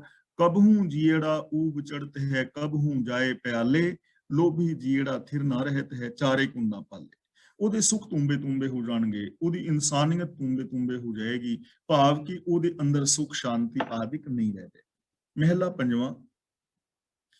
ਵਿਸਾਰੇਂਦੇ ਮਰ ਗਏ ਮਰ ਪੇ ਨਾ ਸਕੈ ਮੂਲ। ਇਹਨੂੰ ਵਿਸਾਰੇਦੇ ਨਹੀਂ ਪੜਨਾ, ਵਿਸਾਰੇਂਦੇ। ਵਿਸਾਰੇਂਦੇ ਦਾ ਮਤਲਬ ਵਿਸਾਰਨ ਵਾਲੇ। ਮਰ ਗਏ ਦਾ ਮਤਲਬ ਮਰ ਜਾਂਦੇ ਨੇ। ਮੂਲ ਦਾ ਮਤਲਬ ਉੱਕਾ ਹੀ, ਚੰਗੀ ਤਰ੍ਹਾਂ, ਮੁਕੰਮਲ ਤੌਰ ਤੇ। ਪ੍ਰਭੂ ਨੂੰ ਵਿਸਾਰਨ ਵਾਲੇ ਬੰਦੇ ਮੋਏ ਹੋਏ ਨੇ, ਆਤਮਕ ਮੋਤੇ। ਮਰ ਪੇ ਨਾ ਸਕੇ ਮੂਲ, ਪਰ ਉਹ ਚੰਗੀ ਤਰ੍ਹਾਂ ਮਰ ਵੀ ਨਹੀਂ ਸਕਦੇ। ਚੰਗੀ ਤਰ੍ਹਾਂ ਮਰ ਨਹੀਂ ਸਕਦੇ ਦਾ ਮਤਲਬ ਦੁਖੀ ਹੁੰਦੇ ਨੇ। ਇੱਕ ਤੇ ਆਤਮਕ ਮੌਤ ਤੇ ਮਰੇ ਨੇ, ਦੂਜਾ ਦੁਖੀ ਹੋ ਰਹੇ ਨੇ। ਕਿਵੇਂ ਨੇ ਉਹ? ਵੇਮੁਖ ਹੋਏ ਰਾਮ ਤੇ ਜਿਉ ਤਸਕਰ ਉੱਪਰ ਸੂਲ। ਤਸਕਰ ਉੱਪਰ ਨਹੀਂ ਪੜਨਾ, ਤਸਕਰ ਤੇ ਵਿਸਰਾਮ ਲਗਾਣਾ ਹੈ। ਜਿਉ ਤਸਕਰ ਉੱਪਰ ਸੂਲ। ਸੂਲ ਦਾ ਮਤਲਬ ਸੂਲੀ। ਵੇਮੁਖ ਹੋਏ ਰਾਮ ਤੇ, ਜੋ ਪ੍ਰਭੂ ਤੋਂ ਵੇਮੁਖ ਹੋਏ ਨੇ, ਜੋ ਰੱਬੀ ਰਜਾ ਵਿੱਚ ਨਹੀਂ ਤੁਰਦੇ, ਉਹ ਇੰਜ ਨੇ ਜਿਵੇਂ ਕਿਸੇ ਚੋਰ ਨੂੰ ਸੂਲੀ ਤੇ ਚੜਾ ਦਿੱਤਾ ਜਾਏ। ਹੁਣ ਸੂਲੀ ਤੇ ਜਦੋਂ ਚੜਾਉਂਦੇ ਸਨ ਨਾ, ਇੱਕ ਤਾਂ ਤੁਸੀਂ ਦੇਖਿਆ ਹੈ ਜਿਵੇਂ ਈਸਾ ਮਸੀਹ ਨੂੰ ਸੂਲੀ ਤੇ ਚੜਾਇਆ ਹੈ, ਦੋਵੇਂ ਹੱਥ ਦੇ ਵਿੱਚੋਂ ਕਿੱਲ ਠੋਕੇ ਹੋਏ ਨੇ। ਤੇ ਦੂਜਾ ਸੂਲੀ ਤੇ ਐਵੇਂ ਵੀ ਚੜਾਉਂਦੇ ਸਨ ਕਿ ਇੱਕ ਸੁੱਕੇ ਹੋਏ ਰੁੱਖ ਨੂੰ ਉੱਤੋਂ ਤਿੱਖਾ ਕਰਕੇ ਨਾ, ਤੇ ਉਹਦੇ ਉੱਤੇ ਬੰਦੇ ਨੂੰ ਪਾ ਕੇ ਢਿੱਡ ਪਰਨੇ ਥੱਲੇ ਖਿੱਚ ਦਿੰਦੇ ਸੀ। ਉਹ ਸੂਲੀ ਉਹਦੇ ਪੇਟ ਦੇ ਵਿੱਚ ਵੜ ਜਾਂਦੀ ਸੀ ਤੇ ਬੰਦਾ ਤੜਪ ਕੇ ਮਰਦਾ ਸੀ। ਸੂਲੀ ਤੇ ਚੜਿਆ ਬੰਦਾ ਤੜਪ ਕੇ ਮਰਦਾ ਹੈ, ਇੱਕਦਮ ਨਹੀਂ ਮਰਦਾ, ਦੁਖੀ ਹੋ ਕੇ ਮਰਦਾ। ਤਾਂ ਗੁਰੂ ਪਾਤਸ਼ਾਹ ਜੀ ਸਾਨੂੰ ਸਮਝਾ ਰਹੇ ਨੇ, ਜਿਨ੍ਹਾਂ ਨੇ ਪ੍ਰਭੂ ਨੂੰ ਵਿਸਾਰਿਆ ਹੈ ਉਹ ਮਰ ਗਏ ਨੇ। ਆਤਮਕ ਮੌਤ ਉਹਨਾਂ ਦੇ ਅੰਦਰ ਹੋ ਜਾਂਦੀ ਹੈ, ਉਹਨਾਂ ਦੇ ਅੰਦਰੋਂ ਇਨਸਾਨੀਅਤ ਮਰ ਜਾਂਦੀ ਹੈ। ਮਰ ਵੀ ਨਾ ਸਕੇ ਮੂਲ ਦਾ ਮਤਲਬ ਚੰਗੀ ਤਰ੍ਹਾਂ ਮਰ ਨਹੀਂ ਪਾਉਂਦੇ, ਭਾਵ ਕਿ ਉਹ ਤੜਫਦੇ ਨੇ, ਦੁਖੀ ਹੁੰਦੇ ਨੇ। ਕਿਵੇਂ ਦੁਖੀ ਹੁੰਦੇ ਨੇ?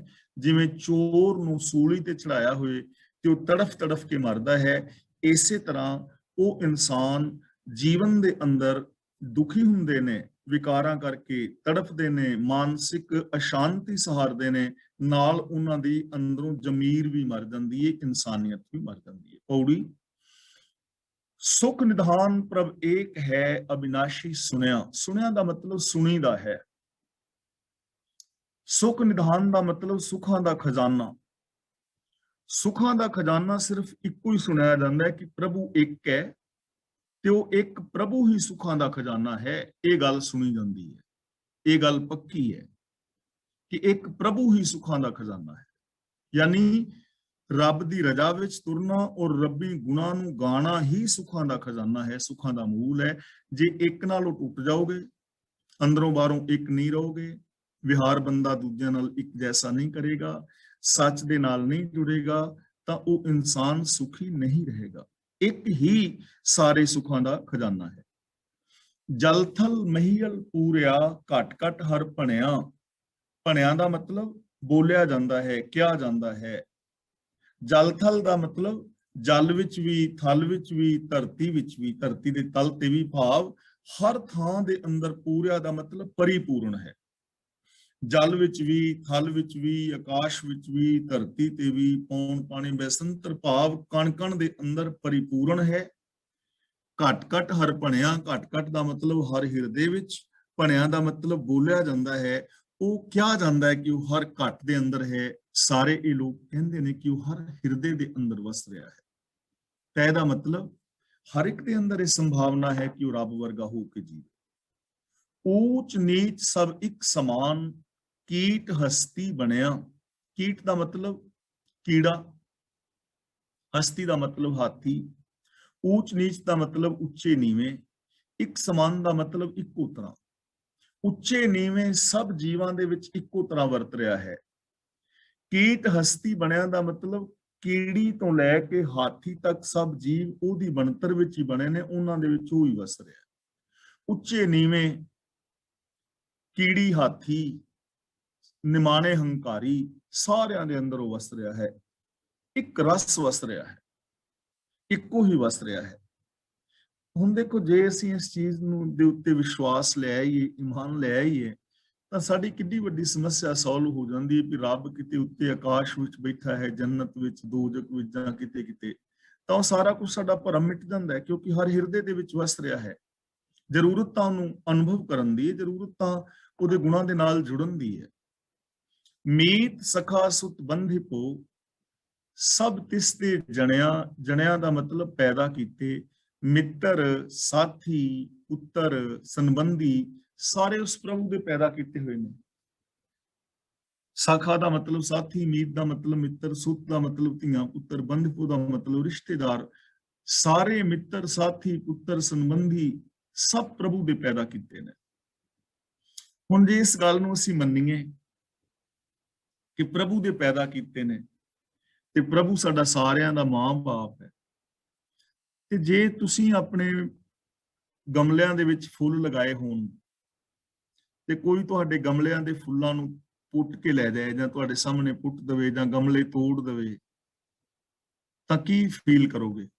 ਉਸ ਬੰਦੇ ਨਾਲ ਪਿਆਰ ਕਰੋਗੇ, ਜਾਂ ਉਹਨੂੰ ਸਿਰੋਪਾ ਦਿਓਗੇ ਵੀ ਯਾਰ ਤੂੰ ਸਾਡੇ ਗਮਲੇ ਤੋੜ ਜਾਣਾ, ਅਸੀਂ ਨਵੇਂ ਲਿਆ ਕੇ ਆ ਤੈਨੂੰ ਖੀਰ ਖਵਾਈਏ, ਸਿਰੋਪਾ ਦੇਈਏ? ਨਹੀਂ ਨਾ। ਤੇ ਜੇ ਕੋਈ ਤੁਹਾਡੇ ਗਮਲਾ ਖਰਾਬ ਹੋ ਰਿਹਾ ਹੋਵੇ ਤੇ ਉਹਦੇ ਵਿੱਚੋਂ ਪਾਣੀ, ਤੁਸੀਂ ਮਹਿਮਾਨ ਕਿਤੇ ਬਾਹਰ ਗਏ ਹੋ ਔਰ ਤੁਹਾਡਾ ਕੋਈ ਗੁਆਂਢੀ ਤੁਹਾਡੇ ਗਮਲਿਆਂ ਦੇ ਵਿੱਚ ਪਾਣੀ ਵਗੈਰਾ ਪਾ ਕੇ ਉਹਨਾਂ ਨੂੰ ਹਰਿਆ ਭਰਿਆ ਰੱਖੇ, ਤੇ ਉਹਦਾ ਧੰਨਵਾਦ ਕਰੋਗੇ ਨਾ? ਆ ਸਾਰੇ ਰੱਬ ਦੇ ਹੀ ਤੇ ਬੂਟੇ ਲਾਏ ਹੋਏ ਨੇ, ਮਿੱਤਰ ਵੀ, ਧੀਆਂ ਵੀ, ਭੈਣ ਭਰਾ ਵੀ, ਤੇ ਇਹਨਾਂ ਰੱਬ ਦੇ ਬੂਟਿਆਂ ਨੂੰ ਤੋੜ ਕੇ, ਦੁਖੀ ਕਰਕੇ ਕੀ ਰੱਬ ਦੀ ਖੁਸ਼ੀ ਪਾ ਲਓਗੇ? ਨਹੀਂ ਨਾ। ਤਾਂ ਜੇ ਅਸੀਂ ਰੱਬ ਦੀ ਖੁਸ਼ੀ ਪਾਣੀ ਚਾਹੁੰਦੇ ਹਾਂ, ਫਿਰ ਰੱਬ ਦੀ ਇਸ ਮਨੁੱਖਤਾ ਦੇ ਨਾਲ ਸਾਨੂੰ ਪਿਆਰ ਕਰਨਾ ਚਾਹੀਦਾ ਹੈ। ਇਹ ਸਾਰੇ ਉਹਦੇ ਹੀ ਪੈਦਾ ਕੀਤੇ ਹੋਏ ਨੇ। ਜੇ ਬੰਦੇ ਦੀ ਗੱਲ ਇਹ ਸਮਝ ਵਿੱਚ ਆ ਜਾਏ, ਇਹਦੇ ਤੇ ਅਮਲ ਕਰੇ, ਤਾਂ ਸਾਡੇ ਰਿਸ਼ਤੇ ਨਾਤੇ ਕਿੰਨੇ ਮਹਾਨ ਹੋ ਸਕਦੇ ਨੇ। ਤੁਸ ਨਾਨਕ ਦੇਵੈ ਜਿਸ ਨਾਮ, ਤਿਨ ਹਰ ਰੰਗ ਮਣਿਆ। ਮਣਿਆ ਦਾ ਮਤਲਬ ਮਾਣਿਆ ਹੈ।